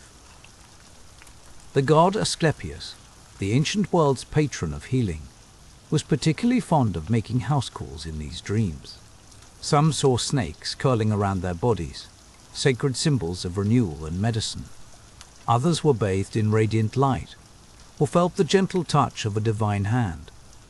Sometimes, the god himself would appear, dispensing advice, recipes, or even performing a kind of dream surgery. When you woke, the priests would listen carefully to your dream, decoding its symbols, prescribing a regimen, or perhaps telling you that the dream itself was the cure. And if you think this all sounds fringe, consider that thousands flock to these temples. The walls of these sanctuaries are covered in inscriptions, boasting of miraculous recoveries, blindness reversed, fevers broken, pain vanished as if by magic. None of this was limited to Greece. Egyptians trekked to temples of Serapis or Imhotep, hoping for a healing vision. Mesopotamians sought out the goddess Gula, their own divine physician, through ritual sleep. No matter where you lived, the logic was the same. The body and the soul were intertwined, and the soul spoke clearest when the world was quiet and the mind wandered in sleep. Medicine, in this view, was never just about the flesh. It was about restoring harmony between the mortal and the divine, patching up what had gone wrong in both. In these sanctuaries, sleep was more than escape. It was an act of hope, a leap into the unknown, and a desperate reaching for something beyond the reach of medicine or reason. But the world of dreams held even stranger possibilities. To the ancients, sleep was a threshold, a time when the dead could slip back into the world of the living. If you dreamed of a departed loved one, it wasn't just your memory playing tricks on you. No, it was a genuine visitation, a moment when the boundaries between this world and the next grew paper thin. The dead returned with messages, warnings, or requests that the living dared not ignore. Take Egypt, where the afterlife was as real as the Nile itself. Here, the soul, the Ka, was believed to roam freely during sleep, sometimes visiting the world of the dead. If you saw a deceased relative in your dream, it could mean they were unhappy, in need of an offering, or just dropping by to offer advice. Egyptians sometimes wrote letters to the dead, leaving them tucked into tombs or shrines, asking for help or protection, and waiting, sometimes for years, for a response in a dream. In Mesopotamia, the stakes were even higher. The dead, it was believed, retained a kind of power, and a dream visitation might mean something had been neglected, a botched burial, a broken vow. Ignore the message, and you risked more than a guilty conscience. The solution? Ritual purification, offerings, or public acts of contrition to set things right. The Greeks, too, believed the night was a time for the souls of the dead to wander. In the Odyssey, Odysseus descends into the underworld and converses with the shades of the departed, an epic version of what ordinary Greeks imagined could happen in their own dreams. Heraclitus, the philosopher, once put it this way: "The waking have one world in common, but the sleeping turn aside each into a world of their own." That private world was where the dead could find you. Even beyond the Mediterranean, across cultures and continents, the same belief persisted. Dreams were the language of the dead, a channel for those who had slipped beyond the veil to remind the living of promises, debts, or unfinished love. To dream was not to forget the world, but to invite the past to speak. All of this depended on a shared understanding. Dreams weren't just random stories. They were riddles, packed with symbols and omens, designed to be cracked open by those with the right knowledge. Picture yourself waking from a dream of fire, snakes, or flying through a sky full of falling stars. You'd want answers, and fast. That's where the dream interpreters came in, professionals who operated somewhere between priest, therapist, and cryptographer. In Mesopotamia, Egypt, and Greece, these interpreters memorized vast collections of symbols, built up over generations and inscribed on clay, papyrus, or leather. They knew that a snake might mean danger today, but transformation tomorrow. Fire could warn of destruction or promise a new beginning. Flying might signal freedom or a desire to escape responsibilities, like, say, the endless demands of your ungrateful children. The Egyptians even published dream books, listing hundreds of symbols and their possible meanings. Dreaming of drowning? That might mean a storm of emotions is headed your way. Dreaming that you're blind? Perhaps a truth has eluded you, or a spiritual awakening waits just out of sight. These weren't wild guesses. They were the result of centuries of careful record-keeping, as priests and scribes tracked which dreams came true and which fizzled into nothing. The Greeks, ever the systematizers, took dream analysis to new heights. Artemidorus of Daldis compiled a 5-volume manual of dream interpretation, reminding everyone that context matters. A farmer dreaming of floodwaters is not the same as a sailor doing the same. The earliest one size does not fit all. Approach to dreams, remarkably modern, if you think about it. Dream interpretation bled into every corner of life, from medicine to politics to the outcome of war. Some people even kept dream journals, recording their nightly visions on papyrus or clay, hoping to divine meaning not just for themselves, but for their family or community. Dreams, then, were a living language, an evolving code sent from the gods, the dead, or the hidden corners of your own soul. If you could crack the code, you might just unlock the will of fate. Fast forward to today, and you'll notice we have a much less dramatic relationship with our dreams. Most of us treat them as odd scraps, quickly forgotten over morning coffee or dismissed as the mind's way of tidying up emotional clutter. If we remember them at all, it's usually to puzzle over why our childhood pet keeps showing up in a business meeting, or to worry about that one recurring nightmare with the teeth. Modern science has recast dreams as electrical surges, memory fragments, or the brain's messy attempt to process stress, nothing more. The sacred has become clinical, the mysterious, routine. But here's the thing. The ancient wisdom never quite died. Even now, in the quiet hours of grief, uncertainty, or change, we find ourselves searching our dreams for meaning. A vision of a lost loved one can bring comfort or closure. A nightmare might reflect a truth we're afraid to face, or a warning we're not ready to heed. When Freud and Jung dusted off the old tradition and brought dream analysis into psychology, they were, in a roundabout way, admitting what the ancients already knew. Dreams matter. They hold power, even if we don't call it divine anymore. The real lesson from all those centuries of dream temples, omens, and anxious nights is that sleep is not a world apart. It's a mirror, a place where your fears, hopes, and memories mingle with something bigger than yourself. Whether it's a god whispering in the darkness, a warning about next week's storm, or the voice of a parent long gone, the dream world offers a kind of conversation you can't get in the bustle and noise of daytime life. Maybe, in our rush to explain everything, we've lost the humility to listen. Maybe there's still wisdom in treating dreams as doors, not just neural noise. The ancients were united in one thing: they paid attention. They knew that in the silence of night, when the world's distractions faded, you might just hear what really matters. So tonight, as you lie down, remember this. You're not just escaping the misery of another thankless day. You're stepping into a world as old as civilization itself. A world where dreams are not echoes, but the language of the soul, waiting for you to listen.